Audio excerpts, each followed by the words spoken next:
여러분들이 문제가 어떻게 나오는지 깊숙하게 생각하고 정답이 무엇일까를 진지하게 고민한다면 정답이 아니올 리가 없거든요. 그래서 시험장에서 여러분들을 기다리는 하얀 당나귀도, 나도 나타샤도, 그리고 하얀 당나귀도 눈도 기쁘게 울 수 있지 않을까라고 생각합니다.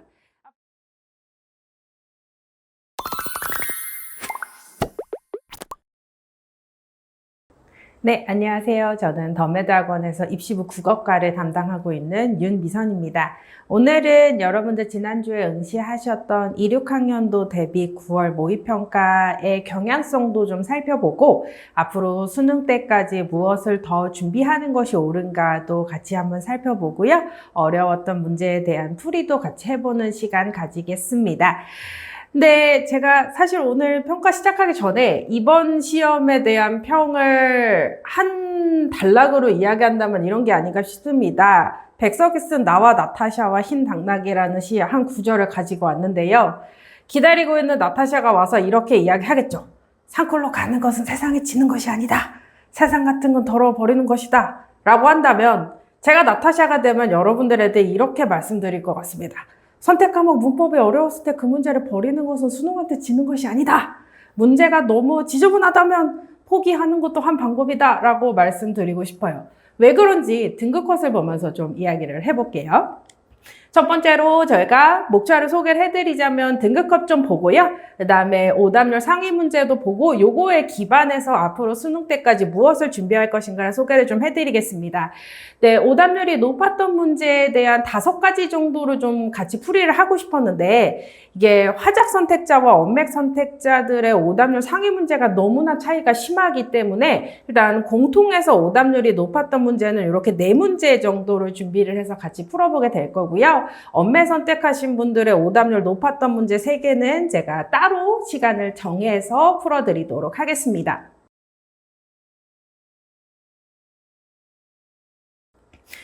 등급컷을 한번 좀 볼게요. 시험을 본 날 그리고 그 다음 날을 기준으로 EBS에서 추정한 등급컷인데요. 이게 언어와 매체에서 1등급 컷이 좀 왔다 갔다 하고 있어요. 이런 게 1, 2점 정도 더 내려갈 것 같긴 한데 아무래도 선택 과목에서의 격차가 너무 심하기 때문에 그러니까 화법과 작문의 선택 과목 정답률과 언어와 매체 선택 과목의 정답률이 너무나 다르고 그다음에 공통 과목에서도 정답률이 다르기 때문에 표준 점수를 산출하는 것의 경우의 수를 좀 봐서 구체적인 등급컷이 확정이 될 것 같습니다.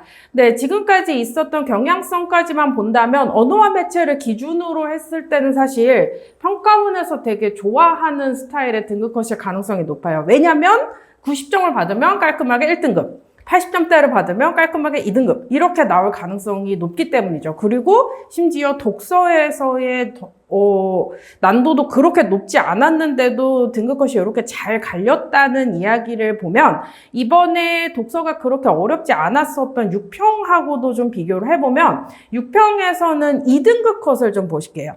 그래서 언매를 기준으로 했을 때 이번 9평의 2등급 컷이 80점대 초반이라면 6평에서의 2등급 컷은 80점대 후반이었죠. 이렇게 되니까 1등급과 2등급 사이의 간격이 비교적 좀 촘촘한 편이었는데 이번 9평에서는 2등급 컷도 좀 내려가게 됐다는 게 특징으로 볼 수 있겠습니다. 전체적인 난도를 좀 추정을 해본다면 작년 수능과의 등급 컷을 비교를 해볼게요. 수능에서는 일단 등급 컷과 표준 점수가 산출이 되면 원점수에 해당하는 가채점 컷을 공개하지 않는 것이 원칙인데요. 그래서 이제 여러분들이 받으신 성적표를 가지고 종로학원이 추산한 결과로 본다면 1등급 컷이 화작과 언매가 그렇게 큰 차이가 나진 않았지만 2등급 컷을 본다면 이번 6평에 비해서 2등급 컷이 비교적 높았다는 것이 추정이 되죠. 2등급이 상위 11%까지의 결과라고만 생각해 본다면 제가 느끼기에는 상위권들 특히 2등급의 등급 컷이 좀 내려가 있었던 것이 독특한 점이라고 판단이 됩니다. 그러니까 완전히 킬러 문항이다. 특히나 이제 독서에서 한 지문을 통째로 날린다거나 이렇게 하는 정도의 난도가 높은 것은 아니지만 대부분의 상위권 학생들이 언어와 매체를 선택한다는 것을 생각해 볼 때 언어와 매체에서 시간이 끌렸기 때문에 틀린 문제들이 있었거나 아니면은 시간이 부족하다는 느낌이 들어서 빠르게 풀다 보니까 꼼꼼하게 따지지 못했기 때문에 상위권 학생들도 조금 내려간 것이 아닐까라고 생각은 하고 있습니다. 그러면 오답률에 대한 이야기도 좀 볼게요. 이번 시험은 아주 특징적으로 언어학 매체와 합법과정문의 오답률이 너무나 다르기 때문에 표를 나눠서 좀 소개를 해드리겠습니다. 만약에 언매를 선택하신 분들이라면 오답률 상위 5개 문제에 선택 과목 언매 38번, 35번, 36번 이렇게 2개가 엮여 있다는 거 보실 수 있고요. 또 큰 특징이라면 35번, 36번이 지문학 문형으로 묶여 있는 경우라고 볼 수 있겠죠.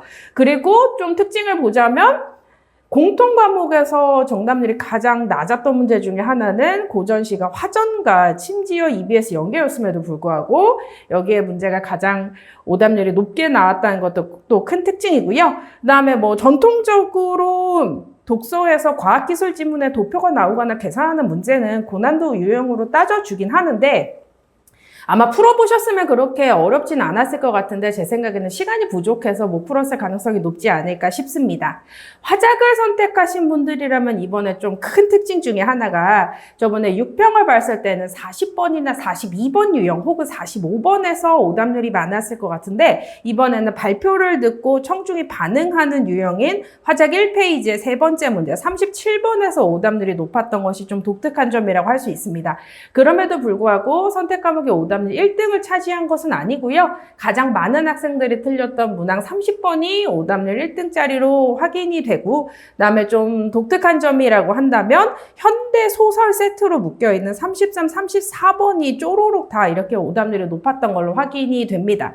그래서 선택 과목 사이에 유불리 차이가 좀 많이 나오지 않았을까 싶습니다. 이 오답률을 가지고 분석을 해본다면 제가 느끼기에는 이번에 문학의 경우에는 지문 자체의 난도도 현대문학의 경우는 좀 있었다고 보이지만 한편으로는 선택지가 적어도 3줄 이상씩 길게 나오는 경우가 많았고 그러다 보니 시간을 끌리게끔 만드는 유형으로 까다롭게 출제되지 않았을까 싶습니다.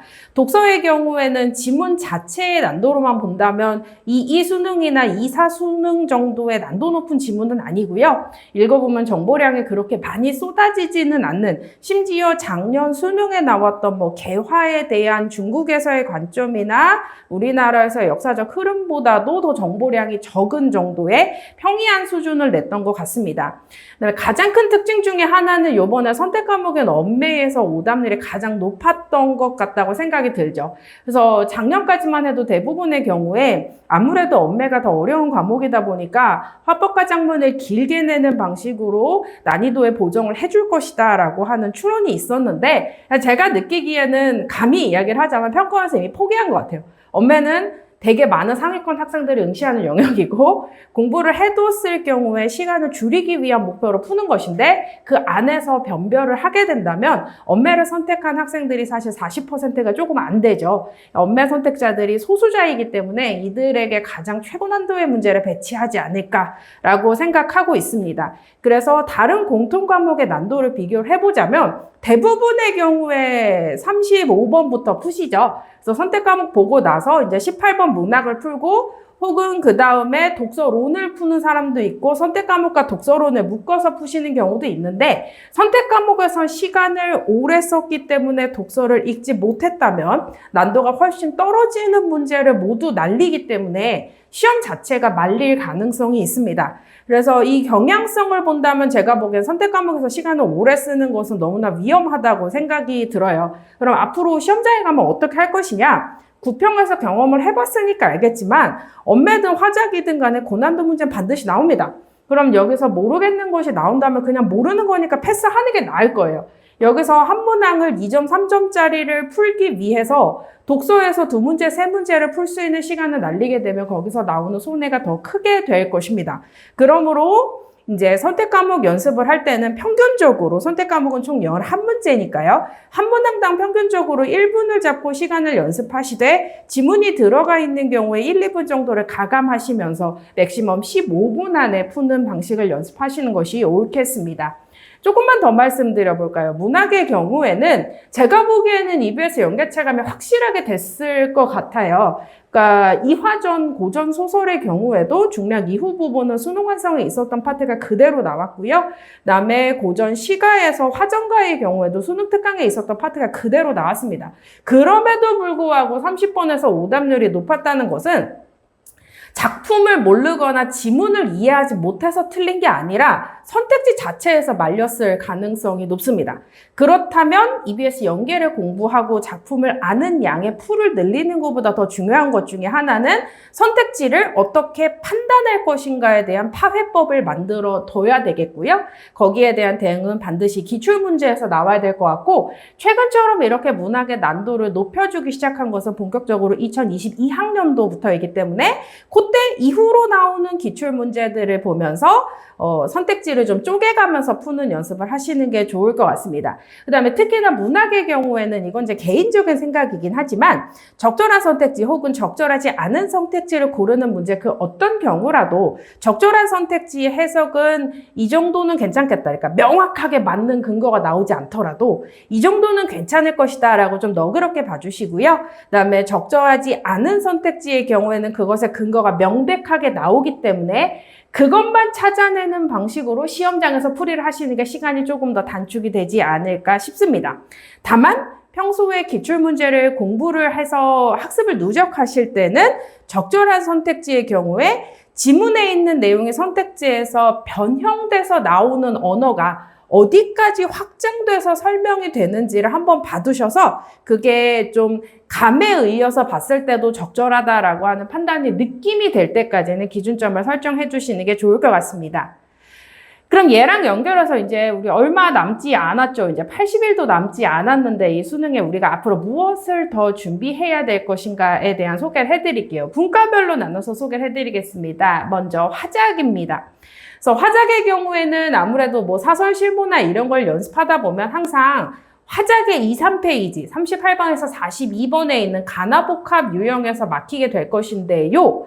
근데 이거는 기출문제를 풀어보시면 알겠지만 평가원 문제는 명쾌하게 잘 내고 정답의 근거는 반드시 있습니다. 그러니까 사설 문제 한 문제, 두 문제 맞는 거에 더 휘둘리지는 말아야 되지만 그럼에도 불구하고 저는 사설 문제 푸는 연습을 좀 해주시는 게 맞다고 생각해요. 왜냐면 낯선 글도 읽어야 하고 시간을 얼마나 줄일 수 있는지에 대한 연습도 해야만 합니다. 그러니까 독서가 아예 어려워서 못 읽을 경우에는 어쩔 수 없지만 시간이 부족해서 읽을 수 있는 독서를 읽지 못하게 되면 억울하게 날리는 점수가 굉장히 큽니다. 그래서 화작의 경우에는 쉬워 보일지라도 꾸준히 훈련을 누적하셔서 시간을 줄이는 데 초점을 맞추시면 좋을 것 같고요.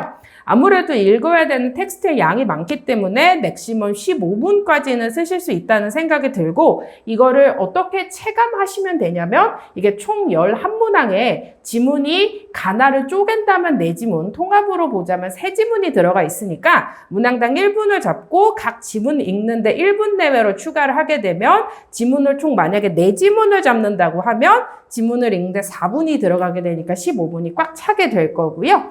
그러지 않고 뭐 1페이지나 아니면 4페이지에는 장문 유형을 빠르게 칠 수 있다면 이제 가나복합에 있는 2, 3페이지 유형의 지문 읽는 시간을 조금 늘리는 방식으로 연습하셔도 괜찮을 것 같습니다.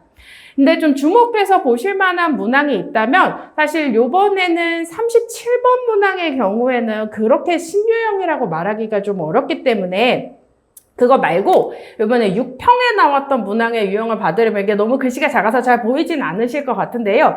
전통적이긴 하지만 좀 변형된 유형 중에 하나가 올해 6평에 나왔던 40번 유형입니다. 그러니까 가에 있는 대화나 화법 부분을 읽고 문제에 있는 메모를 보고 그것이 나지문의 글쓰기에 어떻게 반영되어 있는지를 3칸을 모두 확인해야 하는 유형의 문제를 자주 접하고 연습을 하셔서 여기서 불필요하게 시간이 끌리지 않도록 신경 쓰시는 게 좋을 것 같습니다. 그 다음에 또 시간이 많이 끌리는 문항 중에 하나가 전통적으로 자주 출제되는 게 45번의 자료를 해석하는 유형이죠. 그래서 대개는 자료 해석하는 유형이 그래프나 아니면은 뭐 원그래프, 막대 그래프, 도표, 숫자 이런 걸로 나오는데 올해는 9평도 그렇고 또 그 이전에 나왔던 6평도 그렇고 좀 텍스트의 양이 많이 늘어나는 편입니다. 그래서 여기서 써먹어야 할 내용을 빠르게 뽑아내는 것을 초점을 맞추셔서 어쨌든 간에 그냥 목표는 화작은 다 맞는 거는 최선을 다해서 해야 되는 거고 시간을 최소화하는 데 초점 맞추시는 게 좋습니다.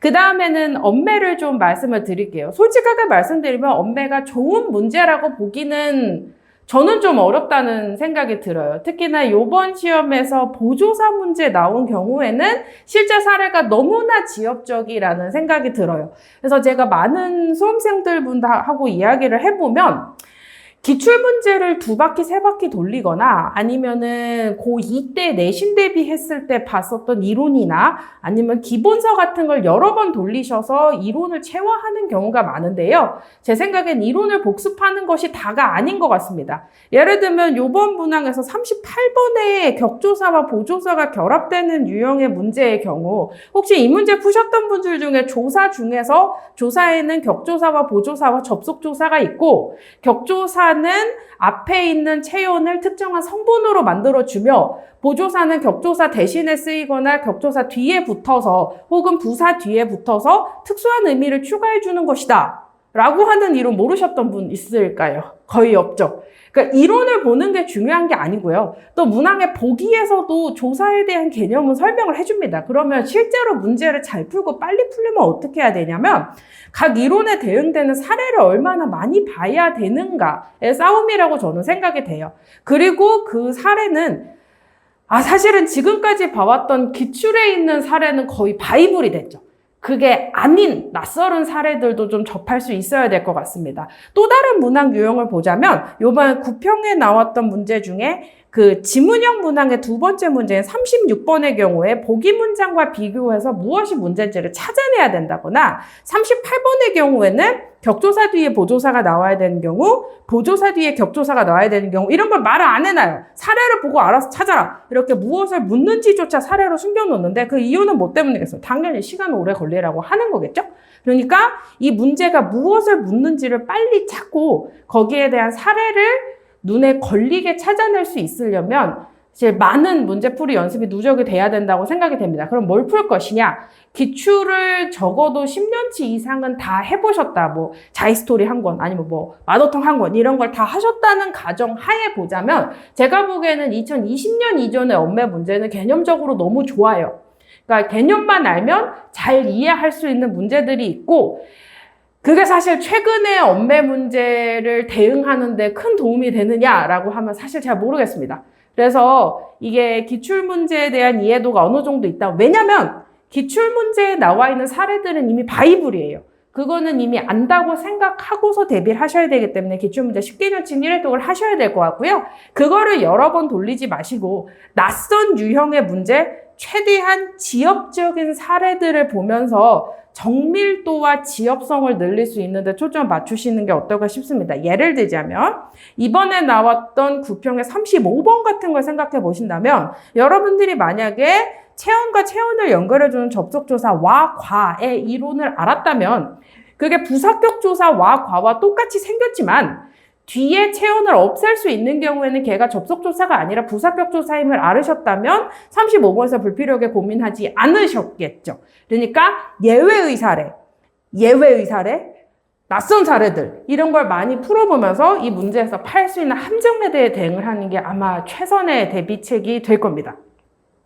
공통과목에서 문항을 좀 소개를 해드릴게요. 제가 천천히 개수를 세봤는데요. EBS 50% 연계기조 정말 너무 충실합니다. 그래서 고전 시가에 그 시조 2작품까지 개별 작품으로 해서 고전 시가복합에 3작품이 나왔다고 친다면 총 8작품 출제해서 4작품이 연계가 됐고요. 아까 말씀드렸듯이 고전 소설과 고전 시가는 거의 같은 부분이 출제가 됐어요. 그렇다면 이제 앞으로 남은 시간 동안 뭘 해야 되느냐? 명백하죠. 2가지로 나눠서 문학의 경우는 학습하시는 게 좋겠습니다. 첫 번째는 EBS에 출제된 연계 문학 작품 자체에 대한 학습을 누적하시는 게 맞겠습니다. 그러면 수특을 3권을 사가지고 또 푸나요? 수완을 3권을 사서 여러 권 푸나요? 그게 아니고요.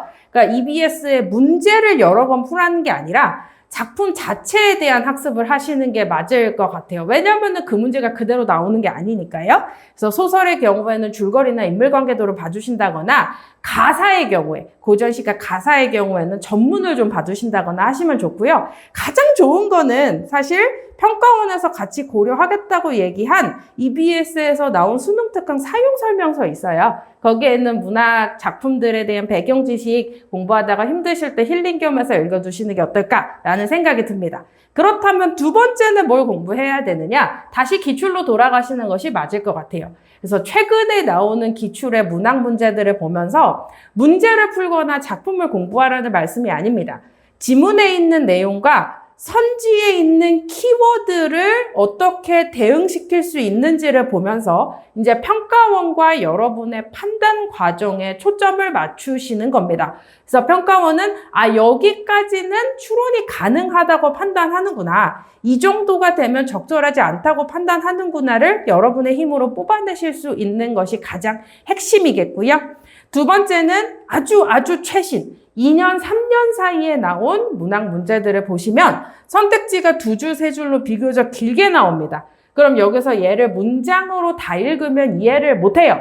그러니까 내가 OX 판단을 해야 할 만한 키워드를 뽑아내셔서 이게 제대로 되는지 연습을 해보시는 게 좋을 것 같아요. 그렇게 본다면 대개 지금까지는 그렇게들 말을 해오죠. 문학의 경우에 빨리 풀고 그래서 독서의 고난도 지문에 대응할 수 있는 시간을 줘야 된다 이렇게 생각이 드는데 대부분의 케이스에 문학을 빨리 풀면서도 다 맞아야 되겠다고 생각하신 분들 이번 구평에서 시험에서 다 말렸죠. 그러니까 이게 어느 정도의 유동성을 가져야 되냐면 문학의 어려운 시험도 살다 보면 있는 거고 그리고 수능 시험장의 압박감에서 내가 그 상황에 처해 있을 때 문학을 다 맞아야 된다는 생각으로 가게 되면 괜찮은 문제도 2번, 3번 보게 돼요. 그러면 어차피 시간은 다 흘러가게 되고 독서 어차피 틀리게 될 거고 이렇게 해서 시험 운영 자체가 말릴 가능성이 높거든요. 그러니까 모르는 문제가 나왔을 때 너무 집착하지 마세요. 이게 풀었을 때 안 나오면 모르는 거예요, 그냥. 그렇게 생각하시는 게 어떨까 싶어요. 그리고 또 하나 믿어주세요. 수능에서 선택지는 더욱더 명쾌하게 낼 것이니까요. 그러면 그 안에서 내가 할 수 있는 것은 무엇이냐? 문제풀이 방법으로 본다면 3점짜리 문항에 보기에 깔려있는 논리 구조를 아싸리 외워버리시는 게 어떨까 싶습니다. 그래서 이제 보기에서 키워드 뽑고 그거를 암기를 하는 거죠. 암기하는 게 왜 그렇게 중요하냐면 이런 작업 기억이라고 하는 명칭으로도 부를 수 있겠는데요. 내가 무엇인가 효율적으로 하게 되려면 시선을 옮기는 양을 좀 줄이는 게 좋아요. 그래서 한 번 읽었을 때 키워드가 납득이 되면 그 녀석을 마음속에 넣어놓고 지문 읽으면서 계속 튀어나와서 연결하시는 것이 좋거든요. 그래서 평소에 연습하실 때도 짧은 내용은 단기적으로 외워버리는 거를 생각해 두시는 게 좋을 것 같습니다. 그리고 여러분들 만약에 시험장에 가시게 됐을 때 어쨌든 간에 문학의 총 권장 시간은 25분이 맞긴 해요. 산술적으로 나누자면 4지문이 출제가 되기 때문에 지문당 6.5분 내외로 진행이 된다고 볼 수 있겠는데요. 가나로만 연결되어 있는 현대 시가 나온다거나 아니면 단일 작품이 들어가 있는 현대 소설만 나오는 경우에는 4분에서 5분 내로 땡겨주시고 나머지 복합 지문의 시간을 늘리는 방식으로 가감하시는 게 맞겠죠. 그래서 연계 체감은 제가 느끼기엔 확실히 될 겁니다. 그래서 EBS에서 봤던 지문의 파트가 반드시 나올 거라고 생각이 들어요. 그렇다면 지문 읽는 경우에는 훌렁훌렁 읽으면서 스피드를 높여주시고 선택지 판별에 조금 더 공을 들여주시는 게 옳을 것 같습니다. 그럼 이제 독서는 무엇을 준비할 것인가에 대한 이야기를 드리자면 제가 이걸 얘기하기 전에 깔고 싶은 논리가 좀 있어요. 그래서 옛날에 10년 전에 수능 A형에 나왔던 지문인데요. 이게 뭐냐면 휴미 이야기했던 귀납의 적절성에 대한 문제입니다. 그래서 지금까지의 경험을 근거로 미래를 예측하는 것이 귀납 추론이죠. 이게 정당하려면 세계가 항상 일양적이라는 한결같음이 가정되어야 하지만 그것 또한 우리가 경험 이전에 증명할 수 있는 것이 아닙니다. 그러므로 귀납은 논리적으로 항상 정당화하기가 쉽지 않거든요. 왜 갑자기 이런 말씀을 드리냐면 지금까지 독서가 이런 방식으로 출제되었다라고 하는 경험을 바탕으로 해서 이번 수능도 아마 이렇지 않을까라고 미래를 예측하겠지만 그게 100% 확신할 수 있는 것은 아닙니다. 그러니까 여러분들은 기본적으로 독해력을 끌어올리시되 이런 관점도 있다. 걸 한번 참조해 보시는 건 어떨까 싶습니다. 주의하시고 제가 최근 5개년간 독서의 영역별 출제 경향성을 좀 보여드릴게요. 예를 들면 독서 세 지문이 독서로는 제외하고요. 독서 세 지문을 인문과 사회분과와 과학기술분과로 나눠서 본다면 2020년에 봤던 21학년도부터 소개를 좀 드려 볼까요? 그래서 21학년도는 6평에 나왔던 동양의 역사가 수능에 출제가 되었고요. 그다음에 사회지문의 경우에는 9평에 나왔던 법률 파트에 해당하는 것과 비슷한 분과, 법률 파트에 해당하는 분과가 수능에 나왔고, 과학기술의 경우에는 영상에 대한 데이터 기술 분과가 수능에 출제가 되었습니다. 그래서 무슨 얘기를 해드리냐면 생각보다 되게 비슷한, 그러니까 6, 9평에 나왔었던 분과랑 연결해서 낸다는 뜻이죠. 다음에도 그러냐? 근데 다음에 좀 달라요. 2022학년도 수능 워낙 어려웠기 때문에 그래가지고 얘는 여기 나오는 해겔의 변증법, 레전드 지문이죠. 그래서 요거는 갑자기 돌출했다고 저는 생각이 들고요. 그 다음에 2022학년도 브레턴 우즈 체제에 나오는 지문 A국과 B국의 경상수지와 환율의 문제 이렇게 생긴 애는 워낙 돌출한 지문이었고 난도가 높았던 지문이었으니까 얘는 거의 이상치로 두셔야 할 것 같아요. 근데 과학기술의 경우에는 마찬가지로 이제 영상과 관련된 디지털 기술 문제가 9평에 나왔던 거랑 비슷한 분과가 출제가 됐습니다. 2, 3학년도 이야기를 해드릴까요? 얘도 마찬가지로 동양의 역사 파트가 인문에서 출제가 됐고 사회 파트에서 법률이 나왔고요. 과학기술 파트에서 오랜만에 생명과 관련된 비타민 K가 6평에 나왔을 때 이게 생명에서 과정 순서 잡는 게 조금 어려웠던 지문이었는데 그거랑 비슷한 분과에서 출제가 됐다고 생각이 듭니다. 그 다음에 24학년도의 경우에도 이제 동양에 있는 역사와 철학 분과가 출제가 됐다면 사실 2, 4학년도는 6, 9평이 사회분과가 그렇게 어렵지가 않았어요. 법률분과로 출제가 됐는데 수능도 경마식 보도 3점짜리 문제가 좀 복잡했지만 그렇게 어렵지는 않았습니다. 과학기술분과에서는 6, 9평이 과학분과로 화학과 물리로 충실하게 나와놓고 수능에서는 데이터 기술 또 나왔어요. 이게 EBS 연계긴 했는데 그렇게 쉽지는 않았습니다. 그래서 이런 애들이 있다면 작년으로 보자면 작년 6평 레전드로 어려웠죠.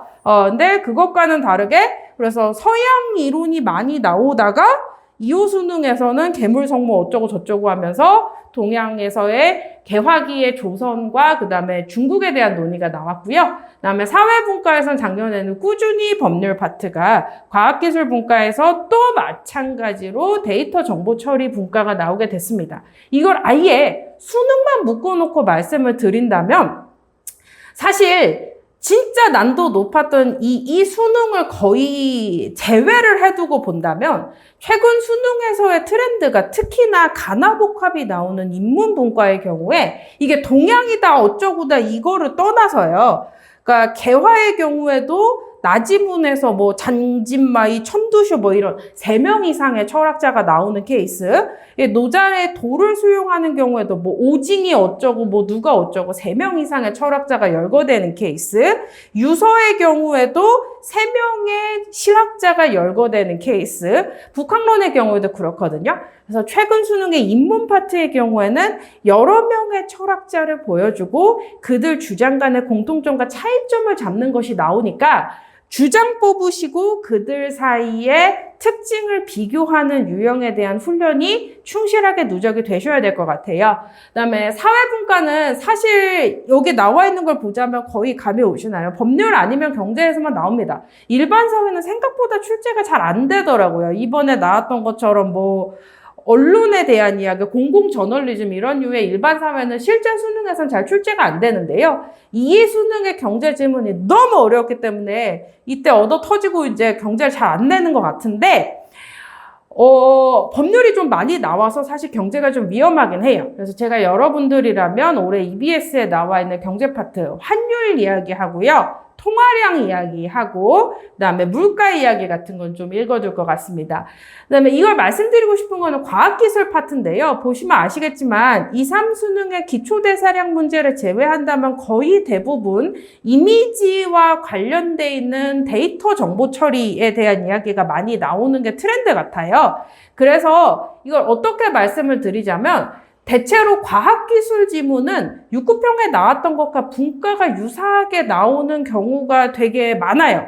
그래가지고 이거를 생각을 해본다면 올해 6구평은 어떻게 나왔느냐라고 하면 올해 6평은 뭐 인문지문 짧고 간단했죠. 플로리디 정보처럼 나오고 올해 9평에서 인문지문 가나복합 나왔지만 SF 노분 뭐 그렇게까지 어려운 지문은 아니었습니다.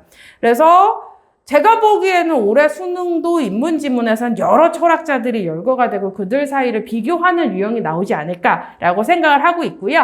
사회지문의 경우에는 올해 9평에는 일반사회가 나왔는데 올해 6평에는 임대차 갱신권 그렇게 쉽진 않았어요. 심지어 가나복합이었죠. 그래가지고 법률지문에서 난도를 좀 높게 내지 않을까 싶지만 경제도 나올 가능성이 있기 때문에 공부를 좀 누적을 해두겠습니다. 그 다음에 과학기술 지문의 경우에는 6평에서는 화학분과에 가까운 연료전지가 나왔었고 이번 9평에는 추궁기의 흉내를 내서 수특 연계를 한 척하지만 사실은 이번에는 이미지가 아닌 오디오 신호 압축에 해당하는 데이터 정보 처리 나왔습니다. 그래서 과학기술 분과만 말씀을 드려본다면 오디오와 관련된 데이터 정보 처리를 할 때 많이 놓치는 것들 중에 하나가 되게 어려워하는 건데 특히 문과 친구들이 뭐냐면 진동수 등의 파장 이야기 같은 거를 몰라가지고 아싸리 놓치는 경우가 많아요. 그래서 제가 만약에 여러분들이라면 올해 수특에 수록되어 있는 파장 어쩌고 저쩌고에 해당하는 애들이나 데이터 처리와 관련된 애들은 좀 배경 지식으로 깔아둘 것 같습니다. 그럼 이걸 어떻게 앞으로 공부를 할 것이냐? 뭐 문학의 경우에는 EBS 아니면 기출밖에 없다고 하는데 그럼 독서는 어떻게 공부할 것이냐? 아까도 말씀드렸지만 기출로 학습하시되 사실 사설 실무에 있는 낯선 문제를 보면서 연습을 하시는 게 맞을 것 같아요. 그래서 아까도 말씀드렸지만 사회의 경우에는 경제도 보고 법률도 보고 다 읽어는 둘 건데 그래 기출 문제를 분석하면서 3점짜리 문제 유형에 대한 대응책을 현실적으로 이제 판단하셔야죠.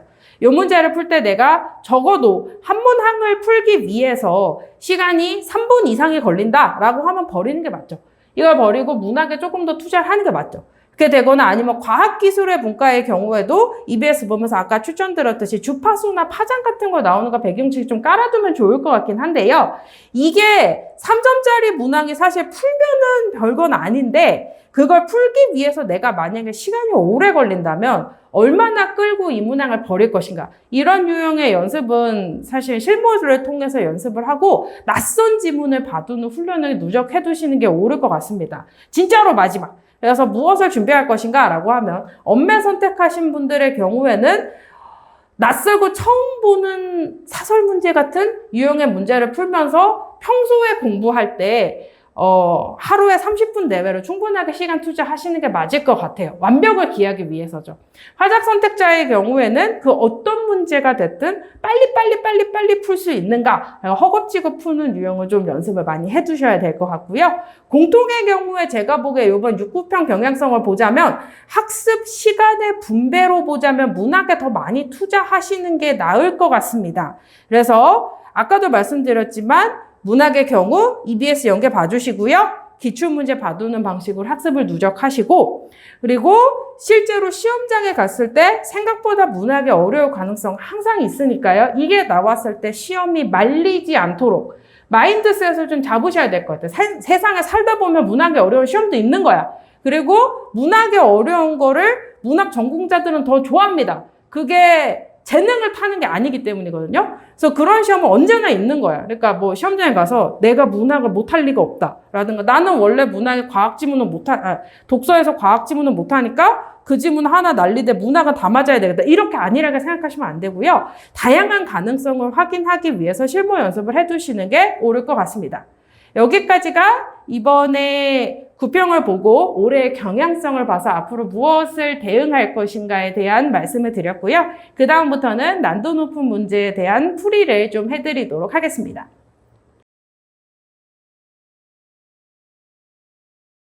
자, 난도 높은 문제 풀이 좀 해볼게요. 그래서 엄매나 화작의 선택 과목을 제외하고서 공통 과목에서 가장 난도가 높았던 문제는 30번에 있는 외적 중거 보기를 참고해서 푸는 유형의 문제였던 것 같습니다. 여러분들은 시험지 9, 10, 11페이지 중에 11페이지의 좌측 상단을 보시면 될 것 같아요. 그래서 여기에 30번에 해당하는 보기를 먼저 보고 말씀드리겠습니다. 문학에서는 보기가 딸려있는 경우에는 보기를 반드시 먼저 봐주시는 게 좋을 것 같아요. 그래서 어디에 체크해야 되는지를 말씀을 좀 드려볼게요. 30번의 보기입니다. 제시문 가는 사대분의 집의 여성이 자연에서 화전놀이를 하는 상황을 나와 다는 사대부가의 남성이 강호에서 지내는 상황을 보여준다. 그래서 세 작품에는 유교적 가치가 내면화되어 있는 사대부가로서의 공통적인 인식이 드러나기도 하고, 괜찮으시면 여기에다가 동그라미 한번 쳐보시겠어요? 공통적 인식, 세 작품 사이의 공통적 인식이랑 같은 셈인 말이 뭐죠? 여기 있죠? 유교적 가치가 들어가 있다는 점에서는 공통적이죠. 그럼에도 불구하고 사대부가의 여성이냐 남성이냐에 따라서 정서, 행위, 관계 등의 측면에서 여기다 또 동그라미 치시겠어요? 서로 다른 인식이 드러나기도 하죠. 그러니까 여기 보기에서 판단해야 되는 걸 두 개를 준 거예요. 다시 한번 정리를 해볼까요? 얘네들이 사대부가인 건 맞아. 그래서 여기에서 드러난 공통에 해당하는 내용은 유교적이야. 근데 그것과는 다르게 차이가 나타나는 것에 이걸 결정짓게 하는 요인은 뭐죠? 여성이냐 남성이냐에 따른 성별의 차이죠? 그래서 이게 들어가 있는 게 여성이냐 남성이냐에 따라 다르잖아요? 그렇다면 이 문제 출제 어떻게 될 것 같아요? 지문에 있는 부분이 여기냐를 묻는 게 나오지 않겠어요? 그래서 이 문제의 흐름은 지문에 있는 내용이 공통적 인식이냐 성별에 따른 차이에 대한 인식이냐에 해당하는 부분은 여러분들이 판단하셔야 합니다. 이렇게 되니까 적절하지 않은 선택지의 경우에는 이거에 대한 명백한 근거가 나와야겠고, 적절한 선택지는 이 정도는 이끌 수 있다라고 생각해 주시면 좋을 것 같아요. 어떻게 하는지 한번 볼게요. 자, 다시 9페이지 맨 앞에 가지문부터 한번 읽어보겠습니다. 이거 화정가고 수특 연계죠. 이 부분 심지어 수특이 그대로 있었는데, 그럼 이런 부분은 좀 빠르게 읽어주면 좋을 것 같은데요. 갑시다. 이렇듯이 좋을 때 이때가 어느 해냐? 춥지도 않고 뜨겁지도 않은 봄의 한 중간이다. 버드나무 있는 곳에 꾀꼬리가 날아다니고 이런 장막에 베푼 곳에 벌과 나비가 날아다니고 있다. 그러면 시적 화자 이렇게 잡아두시고, 우리는 꾀꼬리는 아니지만 꽃피는 시절은 같이 얻었으니, 여기 잡았네! 우리 비록 여자라도 시적 상황의 특수성 잡혔죠? 그래서 여자라도 이러한 태평성대에 안 이돌고 무엇하겠느냐? 100만 년을 다 버리고 여기다가 일단 문제 풀려고, 중요해서가 아니라 문제 풀려고 여기 네모 한번 해보세요. 하루 노름하려 하고 여기 네모 한번 해볼게요. 그러면 요거까지 괜찮으세요? 이렇게 잡을 수 있겠어요? 우리는 여자이기 때문에 하루 노름밖에 못하지. 그렇다면 여기 여성만의 특수성으로 갈 수 있는 판단 준거는 이렇게 해도 될까? 단 하루의 특성만 간다. 이렇게 구분할 수 있을까요? 요게 바로 밑에 붙어 있잖아. 그러니까 우리는 여자라도 하루는 놀 수 있다. 그래가지고 이제 날짜를 정해야지. 그럼 언제로 갈까? 2월 25일에 한번 놀러 가자. 알았다. 그래서 손 꽂고 바라보니까 어느 시절에 다 도달을 했다. 그래서 아이종을 급히 불러서 앞뒷집을 말해서 소식을 주고, 오늘 2월 25일인데 오늘 화전놀이 하러 가는 거 아시죠? 갑시다! 라고 하고, 가사이다 하고 늙은이와 젊은이 없이 다 모여서 차례대로 달아나니까 우리들 열심히 꾸며놓은 장식 찬란하자. 1년에 단 한 번 놀러 가니까 빡시게 꾸미고 가야 될 거 아니야. 그러면 여기로 묶여져 있는 애들에 해당하는 열거는 체크하고 넘어가시면 되겠죠? 눈썹 그렸어. 메이크업 했지? 귀 밑에 머리 꾸몄지? 헤어 했지? 그 다음에 명주 잔주리면 누벼 입었어. 저고리 예쁜 거 입었지? 바램베를 물을 들여 입어서 치마 멋진 거 입었지? 요게 다 한 세트로 묶이죠? 그리고는 이제 예쁘게 나와서가지고 이제 모여서 이제 이 얘기를 해야지. 다 같이 모여서 이제 뭐 하냐? 어디로 가지? 날짜는 잡았는데 어디 갈까요? 막 웅성웅성해. 뭐 여기로 갈까요? 여기로 갈까요? 소확산이 짱이야. 알았어. 공간나무 잡아두셔야죠. 공간나무 잡시다. 소확산이 제일이다라고 해서 가기로 했어요. 인정됐어요? 그래가지고 그래서 어서 가자, 빨리 가자. 그래서 앞에 서고 뒤에 서고 높은 고개를 허부적 올라가서 승지에 다다커다. 경치가 좋은 땅에는 이길 승자를 붙이죠. 그래서 경치 좋은 곳에 도달을 했는데 좌우 풍경을 돌아보니 수양산 같은 금오산. 이게 좀 어려웠을 것 같아. 문제를 풀기 위해서만 일단 잡아드릴게요. 굵은 것이 나왔을까 불안하죠. 보세요. 여기 있는 금오산이 실제 산의 명칭이고 이거를 직유를 해두면 수양산 같이 생겼다라고 보조관념으로 붙이고 있죠. 이거를 봤을 때 나오는 감상은 뭐야? 충신이 멀었거든 어찌 저리 푸르렀느냐. 그러니까 핵심 내용은 금오산이 푸르르다는 건데 그걸 설명하기 위해 붙어있는 애가 얘 수양산 같은데 정말 충신이 멀었는데 어쩜 저렇게 푸르렀을까? 이렇게 나오잖아요. 그럼 여기 보기에 있는 내용 다시 연결해볼까? 볼까요? 유교적 가치 충에 해당하는 거 연결할 수 있겠냐고. 이 판단은 여러분이 해줘야 된다고. 그래서 다시 여기 유교만 나오고 충성지조 절개 얘기 안 나왔는데요. 그게 아니라 여기 충신 이야기하면 이거 유교로 넣어도 되겠냐? 이건 여러분들에게 판단을 맡기고요. 그렇게 된다면 이 케이스는 공통점으로 보셔도 되죠. 그러면 문제 30번의 선택지 2번부터 보시죠. 지문에 있는 순서대로 보려면 선택지 2번입니다.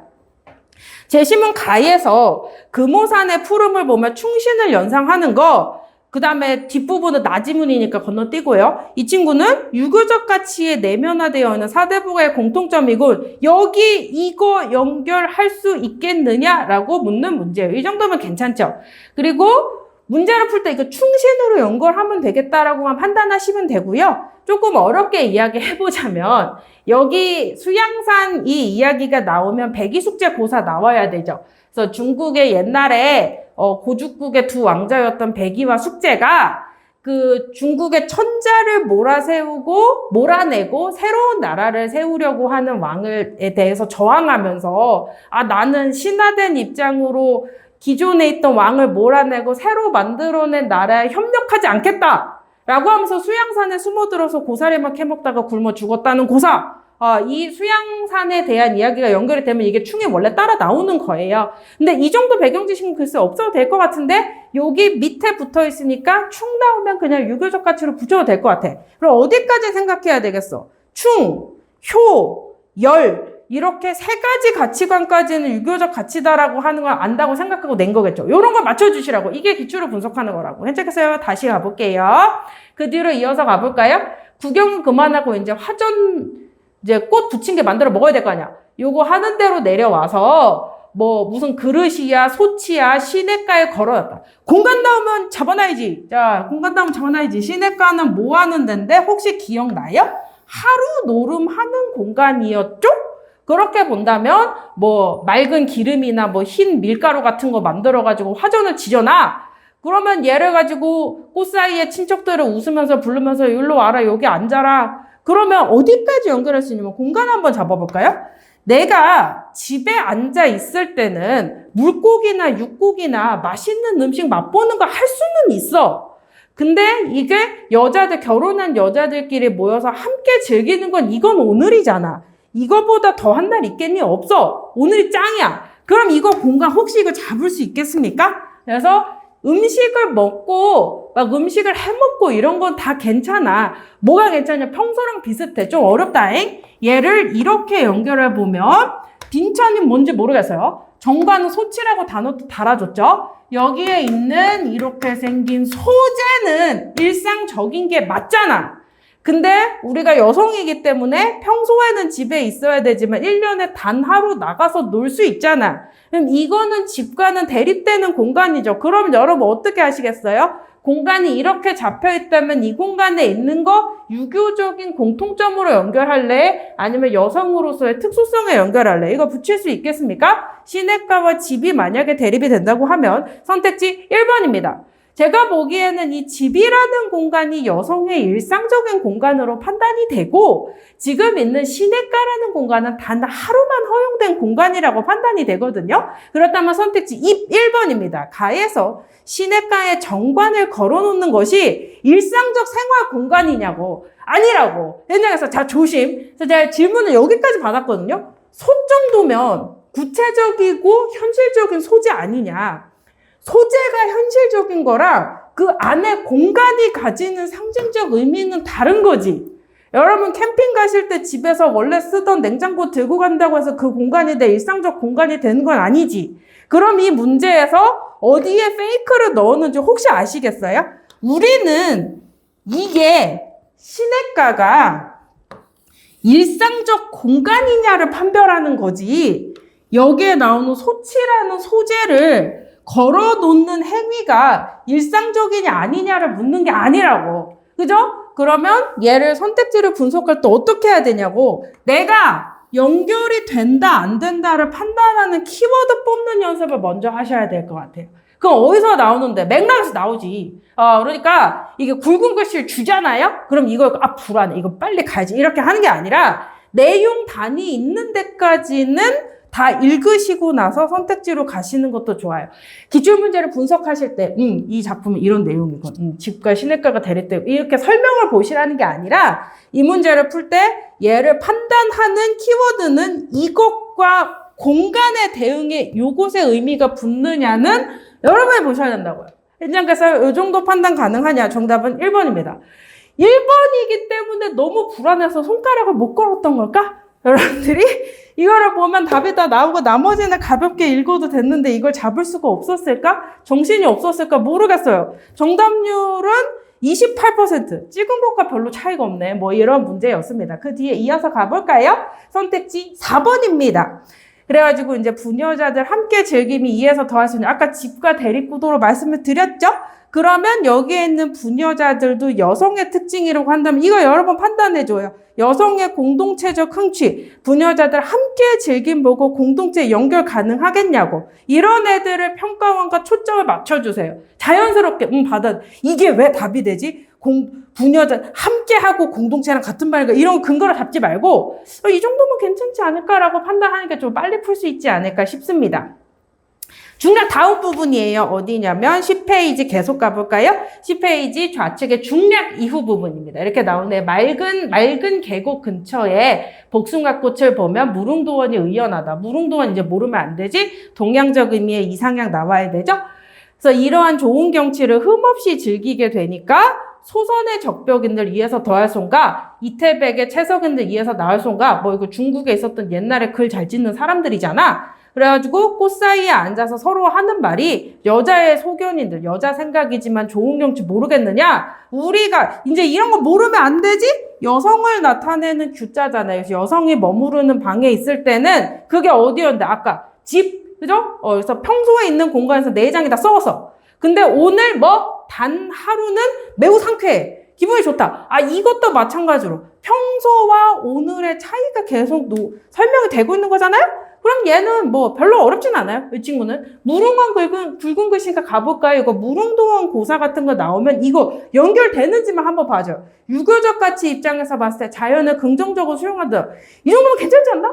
이렇게 되니까 괜찮은 것 같은데 이 정도로만 깔아주시면 돼요. 자, 그 다음에 또 이어서 가봅시다. 선택지 5번입니다. 아까 말씀드렸죠? 규중에 있을 때는 내장이 썩어. 그럼 얘는 공통점이야? 아니면 여성으로서의 특수성이야? 여성으로서의 특수성으로 가면 되잖아. 그럼 이 상황에서 여성의 한시적인 만족감을, 오늘이니까 한시적이다 뽑아도 괜찮아요. 근데 이 정도면 괜찮은 것 같은데 이렇게 해도 크게 나쁘지 않다고. 그러니까 이거를 맞는 선택지를 전부 다 근거를 뽑아가면서 풀으려고 하시면 시험장에서 못해요. 이 정도면 괜찮지 않나? 라고 자연스럽게 보고 넘어가시는 것도 좋을 것 같습니다. 그렇다면 다른 지문도 한번 볼까요? 10페이지의 좌측의 하단입니다. 나지문에 요번에 수특 연계가 되어 있는 공명을 헤아리니 이렇게 생긴 애가 있죠? 아까 보기 깔아드린 것대로 보면 남성 사대부의 경우에는 속세와 대비되는 자연의 공간에서 유교적인 삶을 실천하고 있다. 이렇게 보시면 될 것 같고요. 배경 지식으로 이거 좀 깔아드릴게요. 뭐냐면 자연과 속세의 대립이 나타나 있을 때 자연을 강호라고 부르죠. 거기에서 뭔가 유교적인 도덕을 노래한다! 이러면 강호 가도 되지 않겠어요? 그럼 자연에서 하는 행위가 뭐가 있냐면 많이들 헷갈리는데, 첫 번째, 놀 때는 뭐 해야 되냐면 낚시를 해야 돼.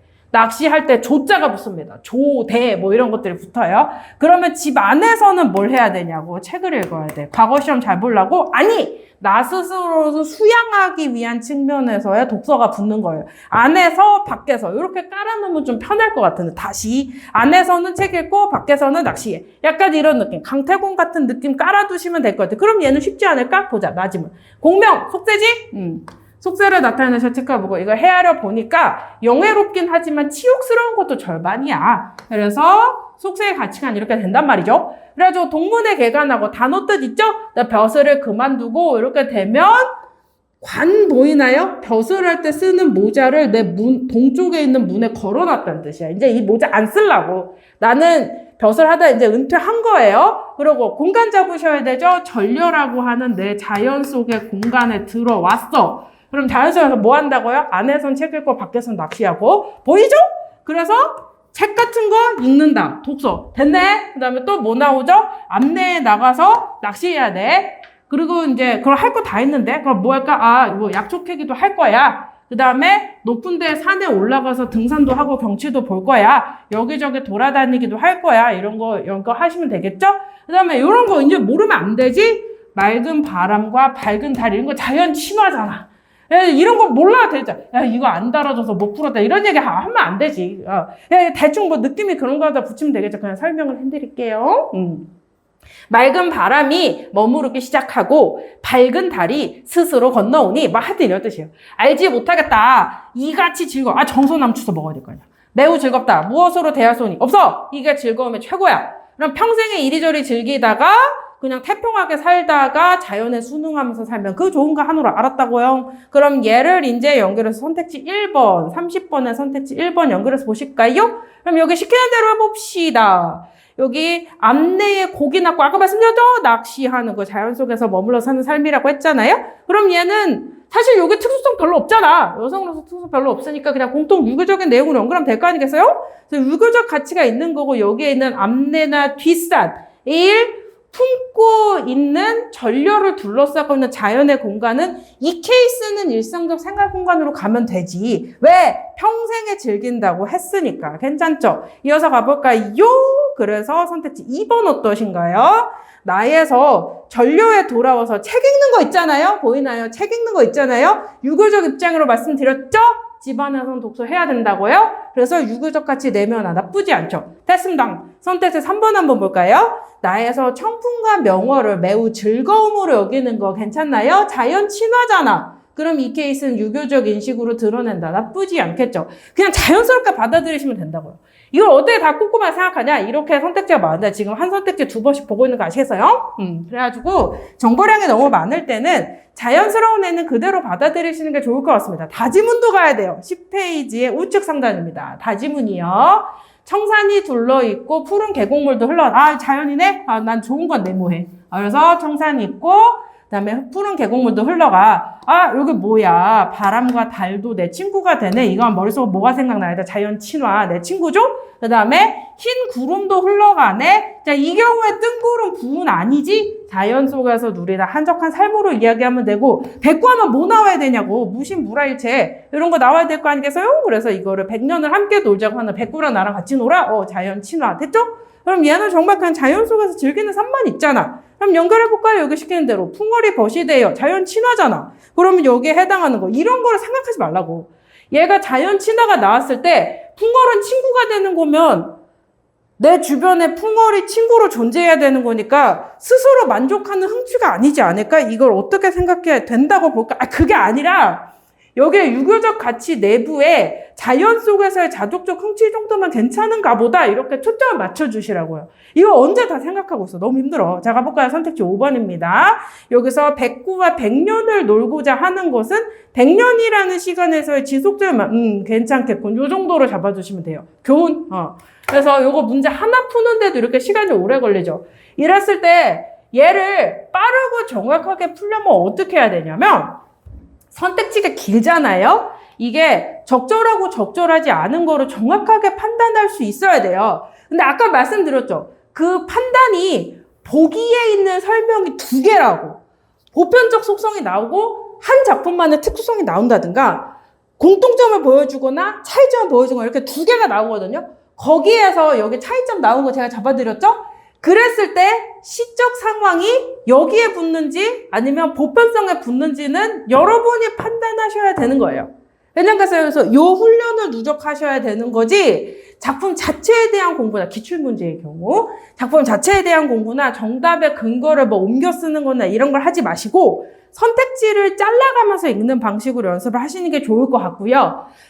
그래도 판별 못하겠어요 라고 하면 가사의 경우에는 굵은 글씨 표시되어 있거나 밑줄 쳐져 있는 바로 그 파트만 보는 게 아니라 앞뒤 맥락까지 조금 연결해서 공간 같은 의미가 가지는 특성까지도 연결해 주시면 조금 이해가 쉽지 않았을까 싶습니다.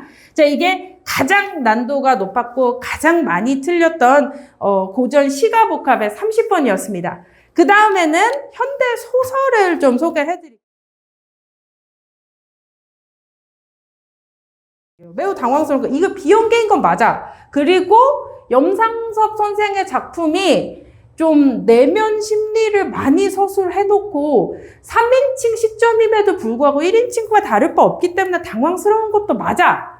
그럼에도 불구하고 생각보다 현대 소설에서 너무 많이 틀려서 조금 아쉬운 게 있어요. 그래서 문제를 푸는 스킬과 관련해서 좀 소개를 해드릴게요. 여러분 문제지에서는 11페이지를 펴주시면 됩니다. 아까 30번 그 뒤에 바로 이어서 보시면 돼요. 대신에 12페이지의 문제 34번에 보기 먼저 보겠습니다.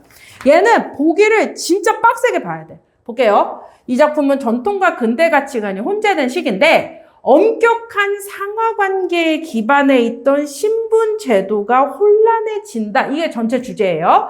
그랬을 때 이 작품의 인물은 권위를 내세우면서 자신의 지위를 고수하려는 애가 있고, 그다음에 옛날의 습속에서 벗어나 자신의 삶을 새롭게 인식하려는 녀석이 있고, 다른 한편으로는 급변하는 현실 속에서 옛날의 윗세대와는 다르게 권력에 더 민감하게, 이거 혹시 잡으셨어요?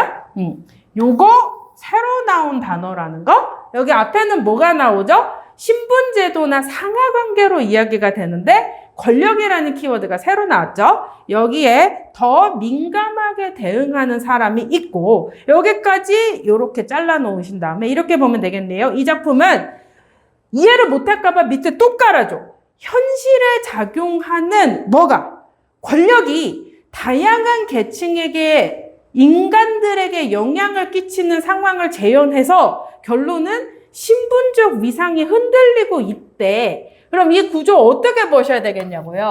얘가 권력이 대응하는데 신분적으로 상층인 애가 있고 신분적으로 하층인 애가 있고, 이거 엄격히 나눠져 있는데 이게 혼란스럽다고. 있어 보이는 말로 정리해볼까? 흔들린다, 이거 뭐라고 말하면 되는데 신분제의 동요, 이거 많이 들어보셨죠? 그래서 요 이야기잖아. 그럼 제가 만약에 여러분이라면 읽으면서 인간 3명인가 보다 이렇게 생각할 것 같은데, 이거를 대표하는 인간들이 어떻게 나오는지를 초점을 맞춰서 읽어보실까요? 11페이지에 앞부분의 줄거리는 건너뛰고 작품 자체만 보겠습니다. 이렇게 나오네. 이리 오너라 하며 순사는 죄인이나 다루듯이 원석이의 소매자락을 잡아 채친다. 그렇지. 그러니까 원석이가 훔쳐간 떡을 먹고 치전이가 죽었으니까 이제 살인사건을 다루기 위해서 순사가 개입이 되겠지. 이거 보면 어떤 느낌이 드는데 혹시 이거 잡을 수 있겠어요? 순사 이 키워드 모르면 안 되지. 일제강점기 시절에 일본이 세운 경찰력? 해당하는 경찰서가 주재소고 거기에 경찰 역할하는 애가 순사잖아. 그럼 혹시 이거 보는 순간 여기 구조 머릿속에 붙이나? 이게 신종 권력인가 보다 할 수 있겠어요? 그래서 순사는 원석의 소매짝을 잡아 채친다. 가슴이 떨리나 하는 대로 내버려둬. 당황 마. 이거 누구 심리지? 원석의 심리인 것 같죠? 가슴이 떨려. 이제 잡혀갈 거니까. 그럼 내가 만약에 나한테 살인죄가 돌아온다 하더라도 그냥 살인죄 받는 것이다. 그것까지 생각하며 마음을 가라앉히려 하다. 이런 것까지 알아야 되나? 이거 인용을 나타내주는 인용격 조사네. 그럼 여기 있는 거는 원석의 내면 심리 그대로 인용해 준 거네. 문제 33번이요. 밑줄 친 애는 읽으면서 바로 처리하겠습니다. 문제 33번이요. 그냥 뭐 설령 죄가 돌아온다 하더라도 가정적인 상황 괜찮겠어요? 그러면서 뭐 그냥 어차피 깜빵 가면 되지 뭐 하고 생각하며 마음을 가라앉히려 하는 거, 압박 상태를 해소하는 거 괜찮겠어요? 자, 넘어갈게요. 그러다가 원석이의 소매를 놓지 않고 큰 방에다가 대고 주인을 부릅니다.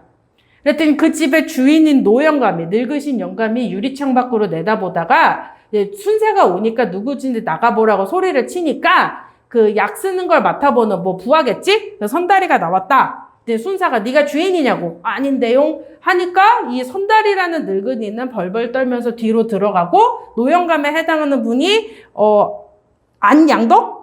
양덕 영감에 해당하는 부분이겠지. 이 사람이 나왔어요. 왜 그러시오? 이 양덕 영감은 망건을 도드라지게 쓴 위에 별로 안 중요해. 그냥 하나 배경지수 깔아두면 좋을 것 같아서 요런 데 가로 한번 쳐볼래요? 망건을 도드라지게 쓴 이에 곧다른 임못 한 건을 얹어 놓았다. 탐스러운 대모풍자는 은은히 비추인다. 이거는 양덕 영감이 되게 위세가 높고 돈이 많고 신분이 비교적 높음을 추측할 수 있는 외양이지. 간접제시지. 나라면 이런 걸 냈을 것 같은데 요즘엔 이런 문제가 잘 안 나오는 것 같아요. 직접 제시, 간접 제시 잘 안 나오는 것 같아요. 나올 때마다 구경은 해두고. 말소리가 좀 거만한 듯해의 열받은 순사가 11페이지 우측 상단입니다. 당신이 주인이냐? 호주냐? 하고 연거푸 물었더니 양덕 영감은 왜 그런지 잠깐 머뭇거리다가 네 하고 아까보다는 수그러진 목소리로 대답을 했다. 혹시 이거 잡히냐고요? 그러면 여기 권력에 해당하는 사람이 내가 보기에는 이거인 것 같은데 그럼 이 상황에서 비교적 상층에 해당하는 사람이 이 사람이었던 것 같은데 괜찮겠어요? 양덕 영감인 것 같고 하층에 해당하는 사람이 지금까지 나온 사람은 A에 해당하는 선달이다. 명확하진 않지만 여기까지는 잡히죠. 계속.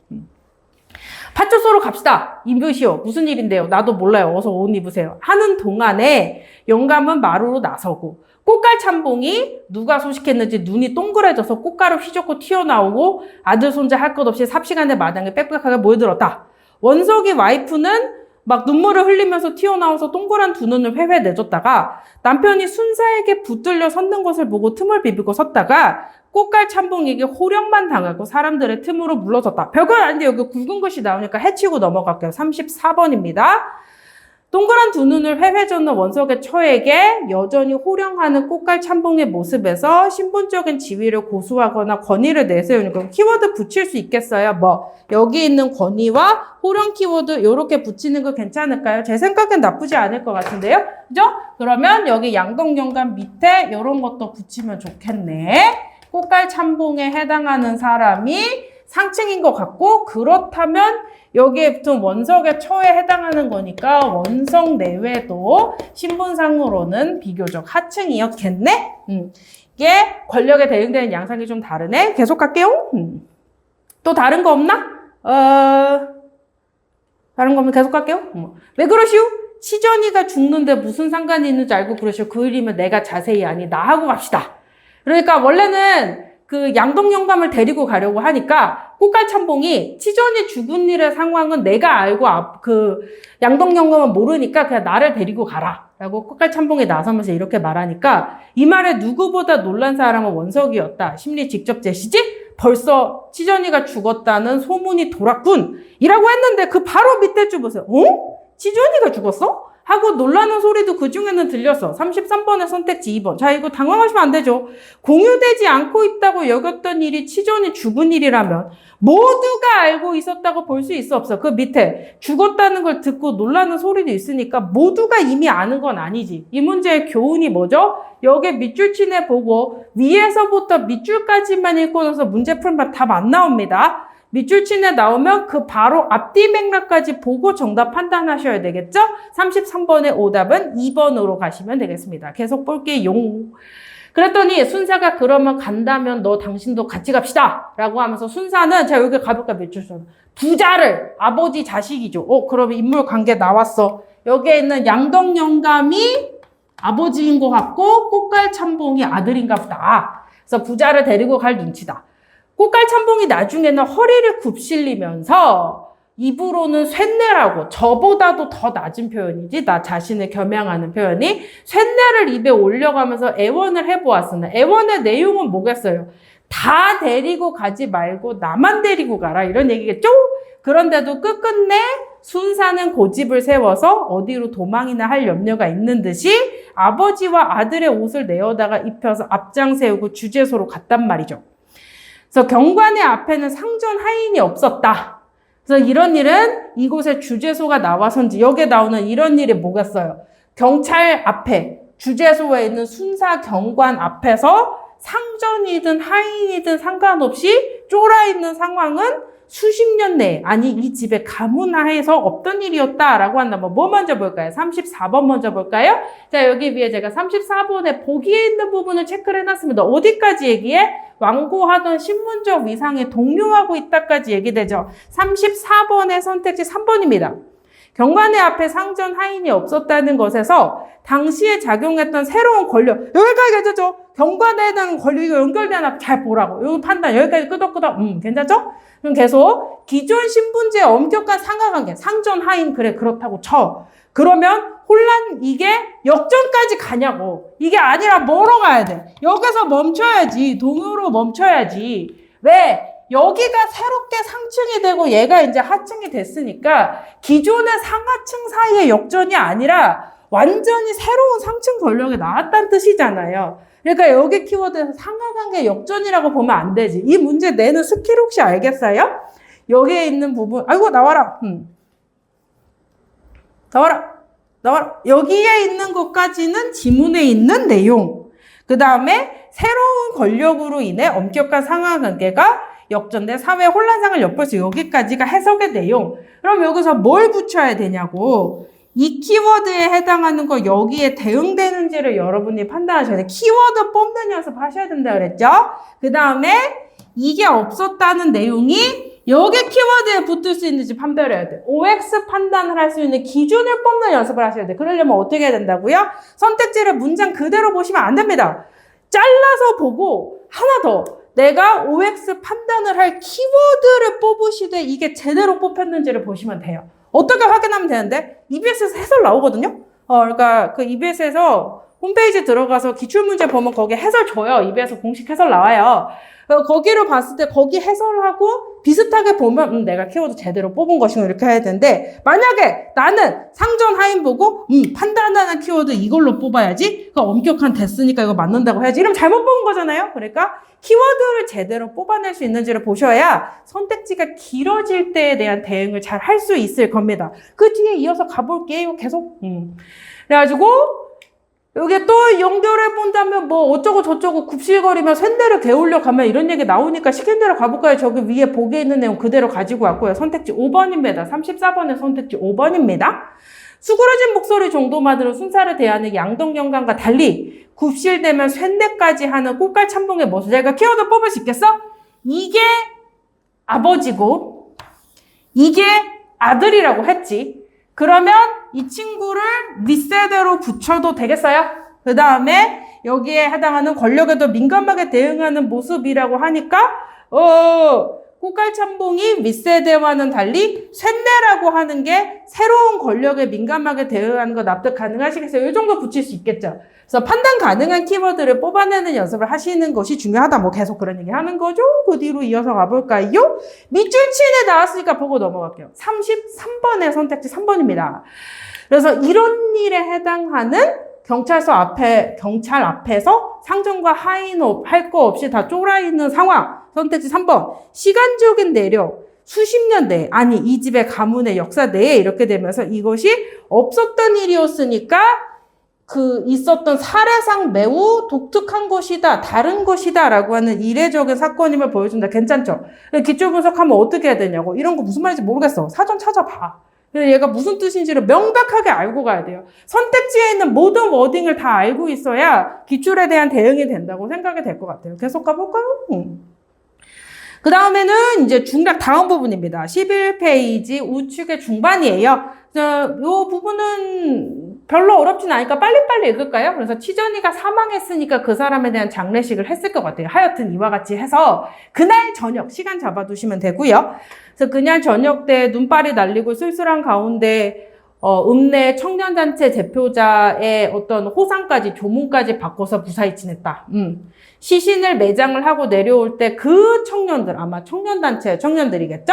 원석이를 붙들고 결국에 양동영감집에서 쫓겨나게 됐다니 나올 바에 오늘로라도 나오시오. 우리도 이리 올 때는 양동영감네 집에 가서 장례식의 비용이라도 좀 도움을 달라고 부조를 하라고 권고를 하려고 했는데 그까진 놈이 누구? 양덕 영감이 돈을 내놓으면 얼마나 내놓겠냐라고 판단했어.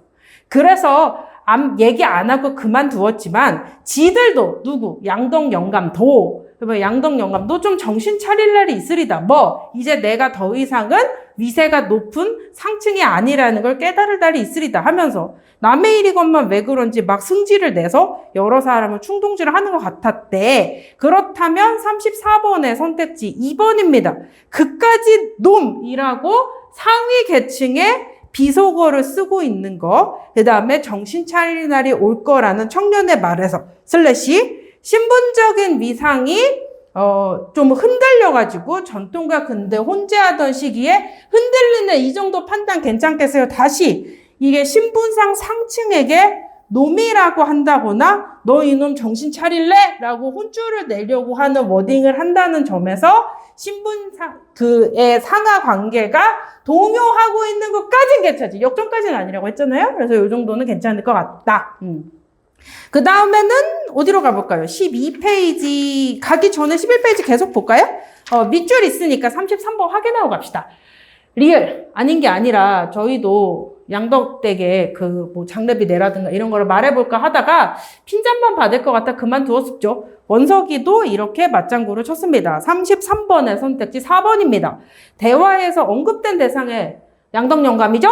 반응을 예상할 수 있기 때문에 핀잔만 만날 것 같았기 때문에 의도한 바를 시도조차 하지 않았음. 말해볼까 하다가 말 안 했음. 괜찮죠? 자, 그 다음에 그렇다 받아요. 우리 지부에서도 우리 부서에서도 그 청년회를 창립할 때 돈 좀 도와달라, 돈 좀 달라라고 청했더니 단돈 1원 한 장도 안 내고 청년회 같은 그런 건 우린 모릅니다 라고 하고 뻣뻣하게 구는 게 바지랑 떼던데? 라고 보니까 개뿔도 아니지만 이거 괜찮겠죠? 양덕 영감의 태도는 바지랑 떼이다. 은유잖아. 33번의 선택지 5번입니다. 과거 경험에서 비롯된 인물의 부정적인 인식을 바지랑떼라는 특정 사물의 속성에 은유해서 드러낸다. 이 정도는 괜찮겠죠. 아주 너그럽게 봐주세요. 되는 선택지는 나쁘지 않은 것 같아요. 다음 페이지입니다. 그리고 나서 12페이지로 갈까요? 여기서부터 볼까요? 그래서 너 어디 가겠냐? 물어봤더니 왜 그러시죠? 저도 무식한 생각이나마 깨달은 것이 있어서 저는 이제 서울로 갈까 합니다. 그러면서 서울로 가서 뭘 하려고 그랬더니 뭘 하자는 게 아니라 여기 이렇게 있으면 뭐 농사 지어서라도 먹고 살겠지만 하면서 원석이는 어깨를 들썩이면서 이야기를 하는데요. 시골 사람은 덮어놓고 서울 하지만 서울 가서 고생하는 거 아닌가요? 라고 물어봤더니 그것도 모르는 건 아닙니다만 그래서 원석이가 이 부분은 직접 인용이고 여기 다음에는 원석이가 이야기한 거를 서술자가 간접 인용해서 요약해 주는 것이죠. 31번은 선택지 3번 일단 확인하시고요. 그 다음에 내용 한번 볼게요. 노동을 하면서라도 공부를 해서 사람답게 살아보겠다는 말이며 길성인의 식구들을 장래에는 자기가 뒤를 봐줘야겠다는 말이며 어쩌고 저쩌고 등을 간단하게 말하였다. 자, 그러면 34번의 선택지 4번 한번 보실까요? 그래서 쫓겨나게 된 원석이가 깨달은 것이 있다면서 사람답게 살아보겠다고 말하는 것에서 구습에서 벗어나서 이제 자기가 깨달은 바에 따른 사람다움이 뭔가 새로운 삶의 방법 중에 하나로서의 학문이나 공부를 이야기하는 거잖아요. 그래서 이렇게 새롭게 인식하는 인물의 모습을 엿볼 수 있겠군. 요것도 키워드 골라봐봐. 그럼 어떻게 보면 돼? 여기 깨달은 것에 해당하는 사람답게의 내용을 새롭게 인식 이렇게 연결하면 될 것 같은데 어디가 되는지 안 되는지 판단 가능하시겠습니까? 문제는 이렇게 보시면 될 것 같아요.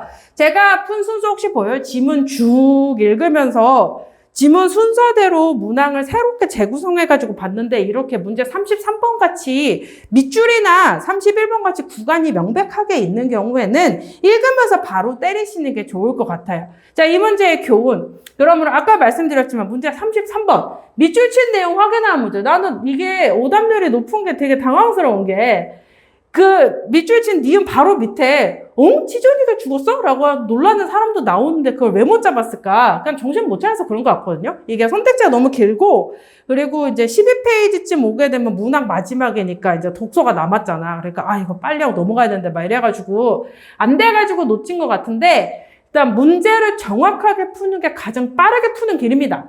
그래서 앞뒤 맥락도 같이 보면서 훑어주시고 너무 멀리 가지 마시고요. 소설의 경우에는 사건 단위, 가사의 경우에는 내용 단위 안에서 훑어가면서 판별을 해주십시오. 그 다음에 큰 교훈, 엄청 큰 교훈, 매우 큰 교훈, 보기에 있는 내용은 매우 중요하니까 기출문제 볼 때 보기의 논리 구조를 좀 뽑아보세요. 제가 이렇게 정리한 거 비슷하죠? 그래서 새로운 권력에 의해서 기존의 상하 관계가 동요하고 있는 거지 역전된 건 아니라고.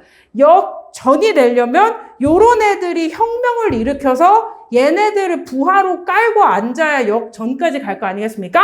그래서 이 워딩에 대한 이야기를 정확하게 납득하시는 게 좋겠다. 올해 6평, 9평에 있는 선택지를 보시고 아주 솔직하게 봐서 내가 여기 있는 선택지에 한자어 사용된 게 대충 감은 오는데 무슨 말인지 잘 모르겠다 생각 드는 사전 좀 찾아보세요. 국어사전 찾아서 정확한 의미를 정리하는 거 매우 좋은 태도랍니다. 그래서 한 번쯤은 정리해 두시는 게 좋아요. 작년 수능 대비하시는 분 서로 충돌하겠건 상충 이런 거 대충 뭉개고 갔다가 수능에서 다 무너졌지. 그래서 선택지에 나오는 용어는 반드시 이해를 하시는 게 좋겠습니다. 그렇게 본다면 이제 마지막입니다. 이번에는 독서 영역에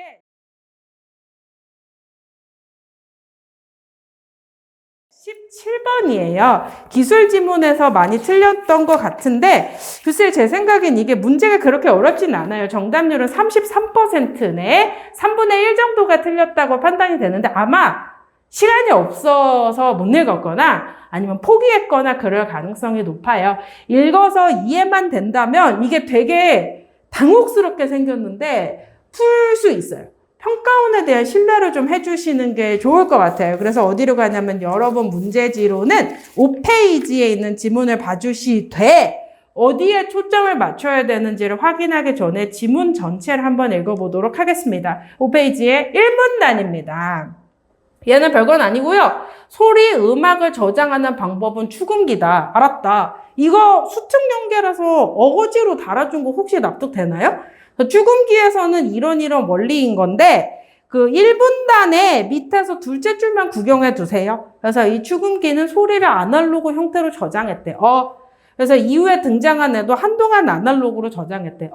이 문단 갈게요. 현재는 디지털 신호로 한다. 혹시 그 감이 오세요? 수특 연계가 이런 식이야. 그러니까 이번 수특에서 그 축음기가 나팔이 진동했을 때 철필이 바닥에 그 원통에 감겨있는 걸 긁어가지고 소리를 저장하는 원리가 길게 서술이 돼 있거든요. 걔랑 비슷한데 우리의 주제는 디지털로 저장하는 이야기를 할 거거든? 이래놓고 연계했다고 얘기하는 거니까 사실 수특영어 독서에서 막 그렇게 엄청나게 크게 막 영향을 주진 않습니다. 어쨌든 1분단은 그래서 그냥 연계했다는 티를 내기 위해서 예의상 달아주는 거예요. 이게 판단이 좀 되면 좋은데 원래는 독서 영역에서는 1문단이 글에 나가는 방향성을 보여주니까 되게 중요해요. 근데 얘는 아니라고. 예의상 달아준 지문이니까. 그래서 2문단부터 빡중해서 볼게요. 현재는 소리를 디지털 신호, 즉 이진수로 이루어진 오디오 신호로 바꿔서 파일로 저장하는데 한 파일 안에 오디오 신호에는 모든 소리 크기에 균일한 개수의 비트가 할당된다. 자, 잘 보세요. 오디오 신호에는 소리 크기에 상관없이 비트 개수는 균일하다고요. 조심. 일반적으로 각 소리 크기에 비트 16개를 나누어 주는데 소리 크기에 따라서 달라지는 애는 이진수 값이고 자릿수는 같다고. 같은 애 다른 애 나오면 이제 여기서부터 집중하셔야 돼요.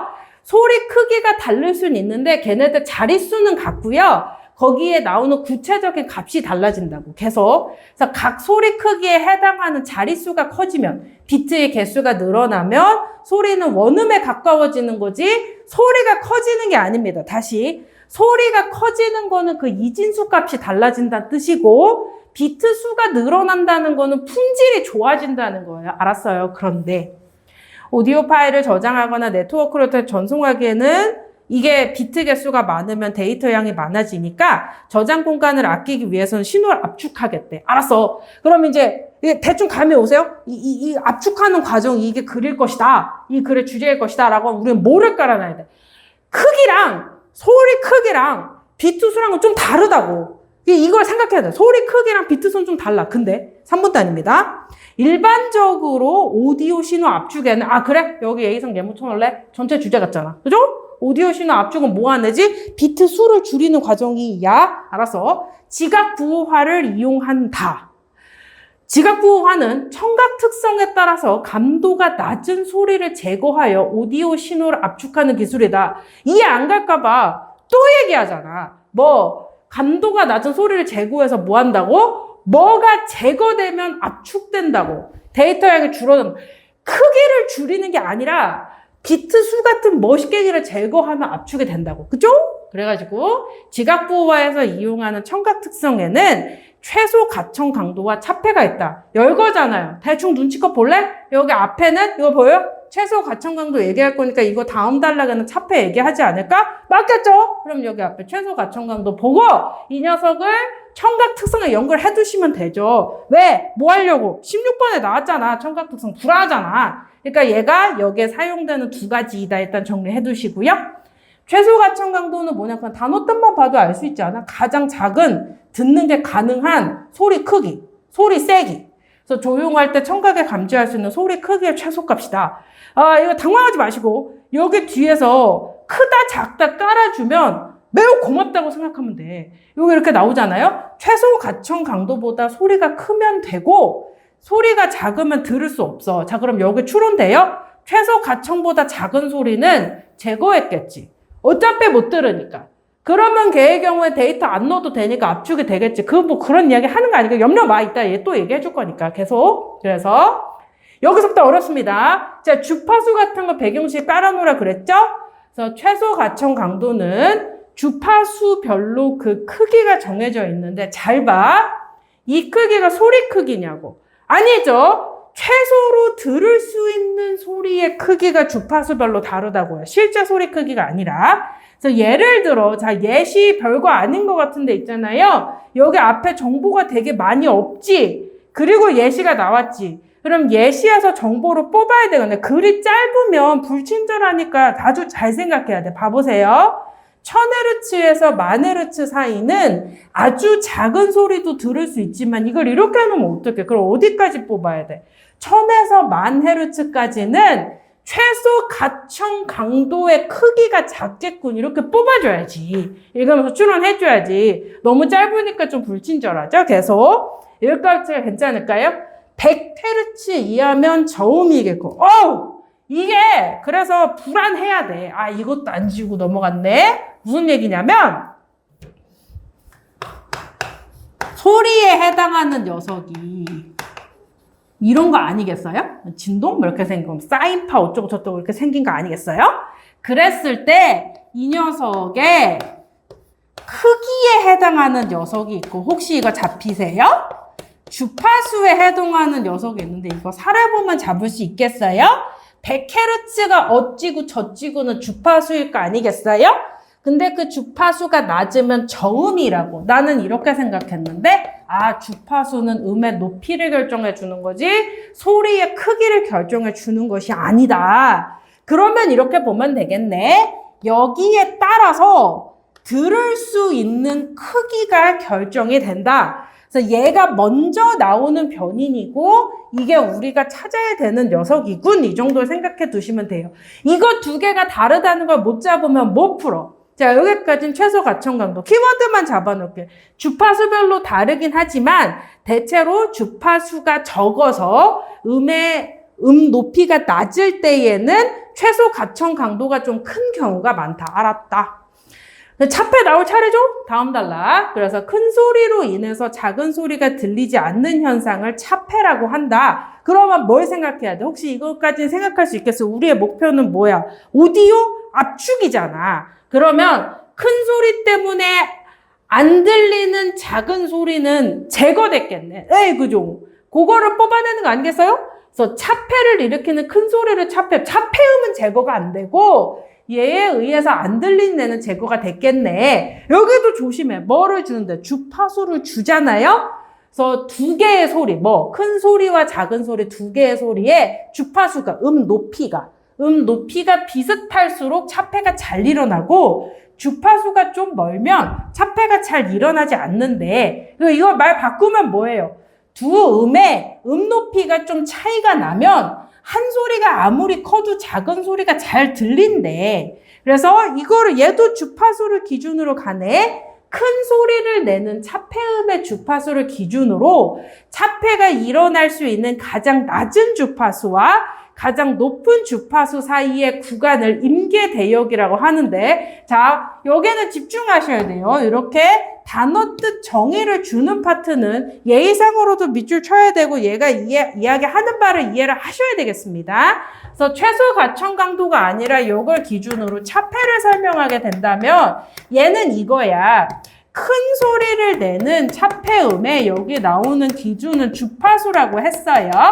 이랬을 때 차폐 현상이 일어날 수 있는 낮은 주파수가 있고 차폐 현상이 일어날 수 있는 높은 주파수가 있을 때 여기 사이의 주파수 구간이 임계대역이라고. 괜찮겠어요? 그럼 말을 바꿔놓자면 이거 혹시 이해돼요? 얘를 기준으로 낮은 주파수와 높은 주파수 사이에 있는 주파수는 소리 크기가 작은 경우에 차폐음 때문에 잘 안 들리는 일도 있겠군. 이렇게 보시면 되겠죠? 그래서 임계대역의 폭은 차폐음의 주파수에 따라 다른데 고음에서는, 자 이거 추론데 고음이라면 주파수가 어떨까? 컸겠지? 주파수가 큰 경우에는 임계대역이 훨씬 넓어. 다른 말로 하면 주파수가 크다면 임계 현상이 일어날 수 있는 최저와 최고 주파수의 범위가 넓겠지? 이렇게 말 바꿀 수 있겠어요? 계속. 그래서 차폐를 고려한 실제로 청각이 감지할 수 있는 소리 크기를 문턱값이라고 해요. 자, 이게 우리의 목표지. 소리 크기. 실제로 들리는 소리 크기를 차폐 문턱값이라고 한다면 얘랑 최소 가청 강도랑 친구지. 다시. 최소 가청 강도보다 큰 소리는 들리고 작은 소리는 안 들려. 그 다음에 차폐 문턱값보다 큰 소리는 들리고 작은 소리는 안 들려. 그럼 안 들리는 애는 제거하면 되잖아. 됐죠? 지각부호하는 이런 성질들을 이용하여 오디오 신호를 압축한다 하고 여기까지 하고 크게 잘라보세요. 자, 여기까지가 이제 배경 지식입니다. 안녕하세요? 그래서 차폐 문턱값 소개해드렸고, 나온 김에 조금 많이 틀리진 않았어요. 조금 헷갈리는 애 16번을 한번 보고 넘어가 볼까요?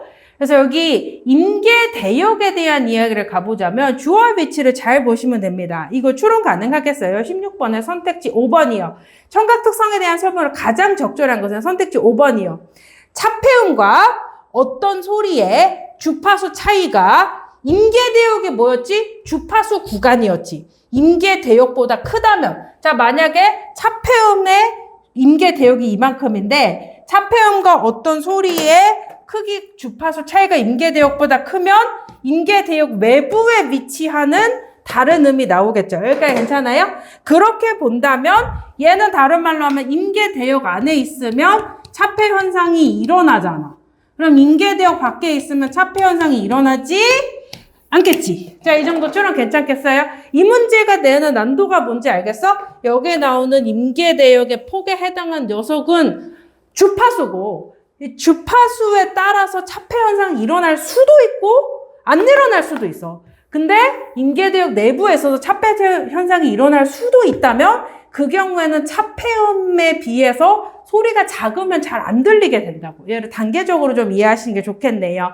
마지막 단락을 묶어 두시면 되겠습니다. 얘는 사실 이것만 보면 진짜 풀 수 있거든요. 너무 염려 마세요. 평가원의 독서가 내가 2학년도 수능, 2사 수능 이런 거 진짜 어려웠던 거 인정해. 그건 진짜 너무 거의 미치광이 난도 수준 어려웠던 건 맞는데 최근에는 납득 가능하게 되거든요. 마지막 단락을 개빡세게 보면 돼요. 여기까지 괜찮아요. 마지막 문장 한번 보세요. 이렇게 기술입니다. 기술의 경우에 핵심은 메커니즘입니다. 메커니즘이 뭐냐면 작동 원리고요. 그 녀석은 무슨 일이 일어나는지를 순서대로 설명해 주는 겁니다. 순서 잡으시면 돼요. 자, 이제 진짜로 나와. 오디오 신호 어떻게 압축하냐면 이것부터 봐. 쟤들 먼저 이거 순서 나오겠군. 괜찮죠? 먼저 뭐 하냐? 여러 개 임계대역으로 나누래. 이해하지 마. 그냥 시키는 대로 해. 임계대역으로 나누래. 알았어. 그 다음에는 차폐 문턱값을 계산하래. 그럼 여기까지 괜찮아. 차폐 분터값보다 큰 소리는 들리고 차폐 분터값보다 작은 소리는 안 들리겠죠? 그렇게 해. 그 다음에 뭐 한다고? 만약에 실제 소리 크기와 차폐 문턱값의 차이가 큰 소리일수록, 자, 이 다음에 여기 생략된 거 뭔데? 혹시 읽은 납득돼? 차폐 문턱값보다 작은 소리는 어차피 지워버렸겠지. 그럼 여기 있는 소리 크기는 차폐 문턱값보다 큰 소리겠지.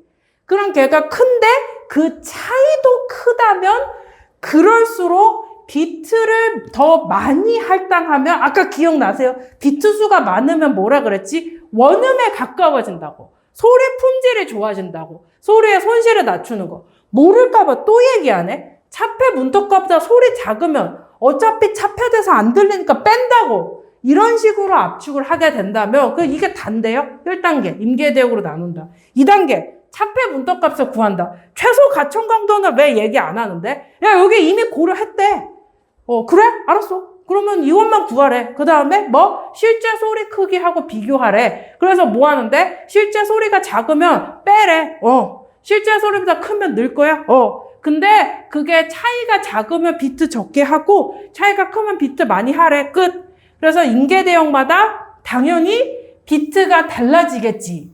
이 다른 비트를 할당하는 기준은 뭘까? 실제 소리가 얼마나 크냐겠지. 주파수가 아니라. 괜찮겠어요? 이래서 소리의 품질 저하를 최소화한대요. 자, 이거 단계 한번 정리해볼게요. 다시. 1단계. 임계대역으로 나누래. 얘는 주파수를 기준으로 하겠죠? 그 다음에 차폐 문턱값 구하래. 여기 안에 최소 가청강도 이미 들어가 있어. 그리고 실제 소리 크기랑 비교하래. 그래서 그거보다 작은 소리 크기, 실제 소리 크기가 작으면 빼래. 실제 소리 크기가 더 크면은 쓸 건데, 거기도 그 차폐 문턱값과의 그 차이에 따라서 비트수를 다르게 할당하래. 알았어요. 다음 페이지 17번. 자, 이 정도 외울 수 있겠어요? 까먹었을까봐 여기에 또 넣어놨습니다. 보기를 이해한 내용인데 또 넣어놨어요. 마지막 달라. 임계대역으로 나누래. 자, 이거 17번에 보기 한번 보세요. 여기 임계대역으로 주파수에 따라 임계대역으로 나눴대. 알았어요? 됐죠? 그 다음에 차폐 문턱값 구하래. 그럼 뭐 하면 된대? 문턱값 구하라고? 알았어. 그럼 이렇게 하면 되죠? 그 다음 뭐 하면 된다고? 실제 소리 크기랑 비교하래. 그러면 이거 안 봐도 된다고요. 이게 여기 반영에 대해서 이렇게 뽑아줬다고 했잖아요. 원래는 봐야 되거든? 이게 소리 크기가 최소 가청강도보다 작으니까 얘는 안 들리겠지. 원래 이렇게 풀면 되는데 그렇게 안 해도 된다고요. 그래서 얘를 이렇게 빼고 나면 실제 소리 크기랑 비교하래. 그럼 여러분 어떻게 하시겠습니까? 얘는 38dB이어야 되는데 얘는 30dB이야. 실제 소리 크기가 더 작지. 그럼 뭐라고 다를 건데? 너는 안 들리니까 빼장. 알았다? 괜찮죠? 그럼 B의 경우는 어때? 20은 돼야 되는데 얘는 30dB이지. 그럼 얘가 더 크니까 소리는 들릴 거 아니야. 그때부터 뭐 생각하면 돼? 차이는 10. 이겠죠? 차이에 따라서 비트수가 달라야 된다며. 그럼 차이는 10. 그럼 얘는 38인데 얘는 63이야. 몇이지? 25인가? 25죠? 자신 없네? 아마 그런 것 같은데? 뭐 이렇게 평가만 믿어보세요. 이런 거 가지고 숫자 가지고 지저분하게 하지 않을 테니까 25 같은데? 이렇게 되고, 나는 처음에 풀 때 이렇게 풀는데 여러분 괜찮으냐? 얘는 6보다 크면 얘는 55야. 그냥 짱 크다 이렇게 해놨는데 괜찮나요? 정확하게 얘기할까요? 이거 49죠. 이해됐겠어요? 그럼 여러분 어디까지 얘기할까요? 이렇게 갈수록 차이가 커지지. 그럼 뭐까지 얘기하시면 되는데요? 이쪽으로 갈수록 비트 수가 크겠네. 끝! 이렇게 하면 돼요. 자, 선택지 한번 볼까요? 진짜야. 가보자. 선택지 1번. A가 포함된 임계대역에서는 차폐가 일어나지 않았으므로 A를 들을 수 없겠군. 차폐가 일어난 것 같은데? 문턱값보다 작으니까? 괜찮겠어요? 됐죠? 선택지 2번. D가 포함된 임계대역에서는 차폐가 일어났으므로. 틀렸네? 차폐, 이거보다 더 큰 소리니까 들렸겠지? 계속. 선택지 3번. A와 B는 소리 크기가 같으므로 비트가 할당됐겠군. A는 제거했을 건데? 틀렸네? 선택지 4번. A와 C의 차폐 문턱값이 같으므로 A가 포함된 임계대역의 폭과 C가 포함된 임계대역의 폭은, 야, 임계대역의 폭은 누가 결정해준다 그랬지? 주파수가 결정해준다 그랬죠? 그러니까 얘네 둘은 주파수 다르니까 임계대역은 같다. 안 되네. 이거 갖고 다시 지문에 팩트 체크하지 마세요. 얘 적절한 거 고르는 거니까 이거 아닌 것 같다 그러면 그냥 넘어가고, 안 나오면 그때 찾으면 돼. 임계대역의 폭 누가 더 클까 막 이런 것까지 물어본다면 찾겠지만 아직까지는 아니죠. 같다 다르다만 보면 되잖아요. 5번. 압축할 때는 C의 소리보다 D의 소리 크기에 더 많은 비트가 할 때 이쪽으로 갈수록 비트가 크겠네. 이게 너무 답이잖아. 5번이야. 이렇게 하시면 돼요. 괜찮으세요? 교훈. 풀고 나면 진짜 아무것도 아닌데 작년 9평에 뭐 블록체인이 어쩌고 저쩌고 이런 것도 진짜 겁먹게 생겼는데 풀고 나면 진짜 아무것도 아니었거든요. 이 정도로 지문의 난도 자체는 굉장히 평이했던 게 맞는데 이게 정답률이 34%가 안 되는 이유는 못 읽었을 거라. 아니면 이거 표를 보니까 너무 겁이 나서 이거를 포기했을 것 같거든요. 작년 수능에서 막 노이즈 이미지, 확산 이미지 이런 거 나오는 지문도 어려운 건 아니에요. 그래가지고 제가 보기에는 과학기술 지문 자체의 난도가 떨어지는 건 맞는 것 같아. 그러려면 어떻게 잘해야 되는지 알아? 문학을 빨리 풀어야 돼. 문학을 빨리 풀어서 독서를 읽을 때 최소 35분을 줄 수 있다. 그럼 이 문제는 충분히 건드릴 수 있어요. 그럼 어떻게 해야 되는지 알아? 그럼 이제 뭘 공부해야 되느냐? 아까도 말씀드렸죠? 제가 거듭거듭 말씀드렸죠? 문법 문제 모르겠는 거를 포기하는 건 수능에 지는 게 아니야. 내가 효율적으로 시험을 운영하는 거야. 선택 과목에서 안 되는 문제 버리고 우리는 이렇게 이해해 주면 돼. 평가원은 이제 엄매에서의 난도 조절을 포기했다. 올해 하고 내년에 하면 엄매 수능은 끝날 건데 이제 이거 얼마나 더 어려울 수 있다. 이렇게 해놓고 모르겠는 건 체크해놓고 마킹하면서 한 번 더 봐. 안 되면 그냥 찍어. 이거 어쩔 수 없는 거예요. 그리고 내가 할 수 있는 걸 건져야지. 그럼 이런 생각이 들죠? 작년 수능도 그랬지? 현대문학은 난해할 것이고 작년 수능 현대식 기억나다 배꼽 어쩌고 저쩌고 뭐 딱 킥킥 어쩌고 저쩌고 뭐 이런 거 있잖아? 그래서 선택지가 복잡할 거예요. 그럼 어떻게 해야 된다고? 3점짜리 보기 논리구조 반드시 잡아놔야 되고 선택지에서 OX 판단할 키워드 뽑으셔야 된다고요. 여기에 대한 훈련이 기출문제 중심으로 누적이 돼야 된다면 그 다음에 독서는 조금 부담을 떨어뜨리십시오. 그래서 문학을 빨리 풀 수 있다면 선택지를 쪼개서 정확하게 풀어서 여러 번 보지 않고 문학을 30분 안에 들어올 수 있다면 독서 할 수 있을 것 같아요. 그러니까 앞으로 공부할 때 너무 초고난도에 집착하시지 말되 고난도는 해야 돼요. 왜냐면 그 시험장에서는 너무 이게 압박이 되기 때문에 내가 풀어주면 진짜 아무것도 아니거든? 근데 이게 멘탈이 이게 안 돼. 그래서 멘탈이 어떻게든 털려도 내가 적어도 나는 정말 멘탈이 너무 털렸지만 이 정도 점수는 받을 수 있어. 라고 하는 확신이 있어야 되거든요. 그래서 제가 보기에 고난도 실무 연습을 하는 게 더 효과적일 거예요. 멘탈을 털려봐야 돼. 기출만 보고 너무 좋은 글만 보고 이렇게 읽다가 내가 시험장에서 이거를 이해할 수 없다는 것에 대해서 당황하면 안 되거든. 그래서 지저분한 글도 봐야 돼요. 그래서 앞으로 어떻게 학습하냐면 해야 될 방향성을 전혀 모르겠다면 이제 날짜를 일요일 빼고 월, 화, 수, 목, 금, 토 이렇게 쪼개가지고 기출, 실무 이렇게 연습하신 것들. 기출에서 뭐 문학, 독서 이렇게 해도 되고 다 묶어서 해도 되고 기출 보면서 제가 어느 키워드 뽑아야 되는지 연습해야 되는데 말씀드렸죠? 그거 연습해보고 실무에서 되나 봐요.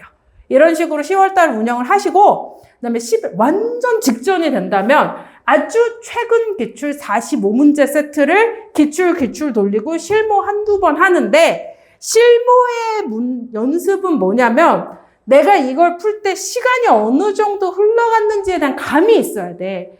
그러니까 내가 진짜 염려하는 게 뭐냐면 문학 좋아하고 잘하는 친구들 수능 시험장에 가서 소설을 읽으니까 너무 마음이 놓아지는 거야. 내가 문학 잘하고 좋아하니까. 그래서 엄청 집중해서 읽고 공감하면서 읽어. 그러고 지나고 나서 40분 지나 있으면 어떡할 건데. 그러면 결국엔 내가 할 수가 없잖아요. 그래서 실무가 사설이고 기출 미만 잡인 거 나도 알아. 근데 실무 연습을 하면서 이게 너무 긴 게 푼 것 같은데 좀 싸한데 이런 느낌이 들어서 시간을 보면서 이 정도 흐르면 15분이구나. 이렇게 풀면 안 되는구나 라고 한다든가 지금 내가 5분밖에 안 남았어. 원래 급하게 읽어야겠는데 그러면은 한 줄을 읽을 때 얼마나 시선을 둬야 되는 이런 것도 훈련이 돼야 돼요. 시험이라는 게 참 그런 거야. 이게 궁극적인 실력이 아닌 거 저도 알아요. 근데 우리가 할 수 있는 한에서 최선을 다해서 건져낸다면 정말 뜬금없는 이야기도 할게. A4 용지로 뽑아서 공부하지 마세요. 이게 8절지라는 사이즈가 있는데 그게 아마 안 잡힐 거예요. A3로 뽑아서 공부하셔서 이게 종이 크기에 따라서 안구 돌리는 각도가 달라요. 그래서 정말 별거 아닌데 태블릿으로 확대했다가 줄였다가 이렇게 해서 푸는 친구들은 시험장에 가서 안구가 안 굴러가거든? 내 눈은 고정돼 있고 태블릿에 있는 텍스트만 움직이게 되면 내가 그걸 실질적으로 신체로 움직이는 연습이 잘 안 돼요. 그것도 너무 위험해. 그러니까 종이로 뽑아서, 큰 종이로 뽑아서 푸는 연습을 하시는 게 좋을 것 같습니다. 이게 실제로 난도 높았던 문제들을 보고 나서 제가 느낀 앞으로 준비해야 되는 사항이고요.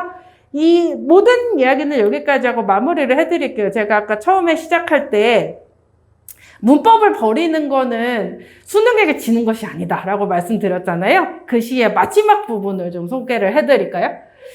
눈이 푹푹 내려도 내가 나타샤를 생각한다면 나타샤가 아니올 리가 없거든요. 다르게 제가 여러분한테 이렇게 위로를 드리고 싶어요. 여러분들이 문제가 어떻게 나오는지 깊숙하게 생각하고 정답이 무엇일까를 진지하게 고민한다면 정답이 아니올 리가 없거든요. 그래서 시험장에서 여러분들을 기다리는 하얀 당나귀도, 나도 나타샤도, 그리고 하얀 당나귀도 눈도 기쁘게 울 수 있지 않을까라고 생각합니다. 앞으로 남아있는 얼마 남지 않은 시간 조금 더 노력하셔서 최고의 성과를 얻으시길 바라겠습니다. 제가 오늘 드리고 싶었던 말씀은 여기까지입니다. 더매드 학원이었습니다. 감사합니다.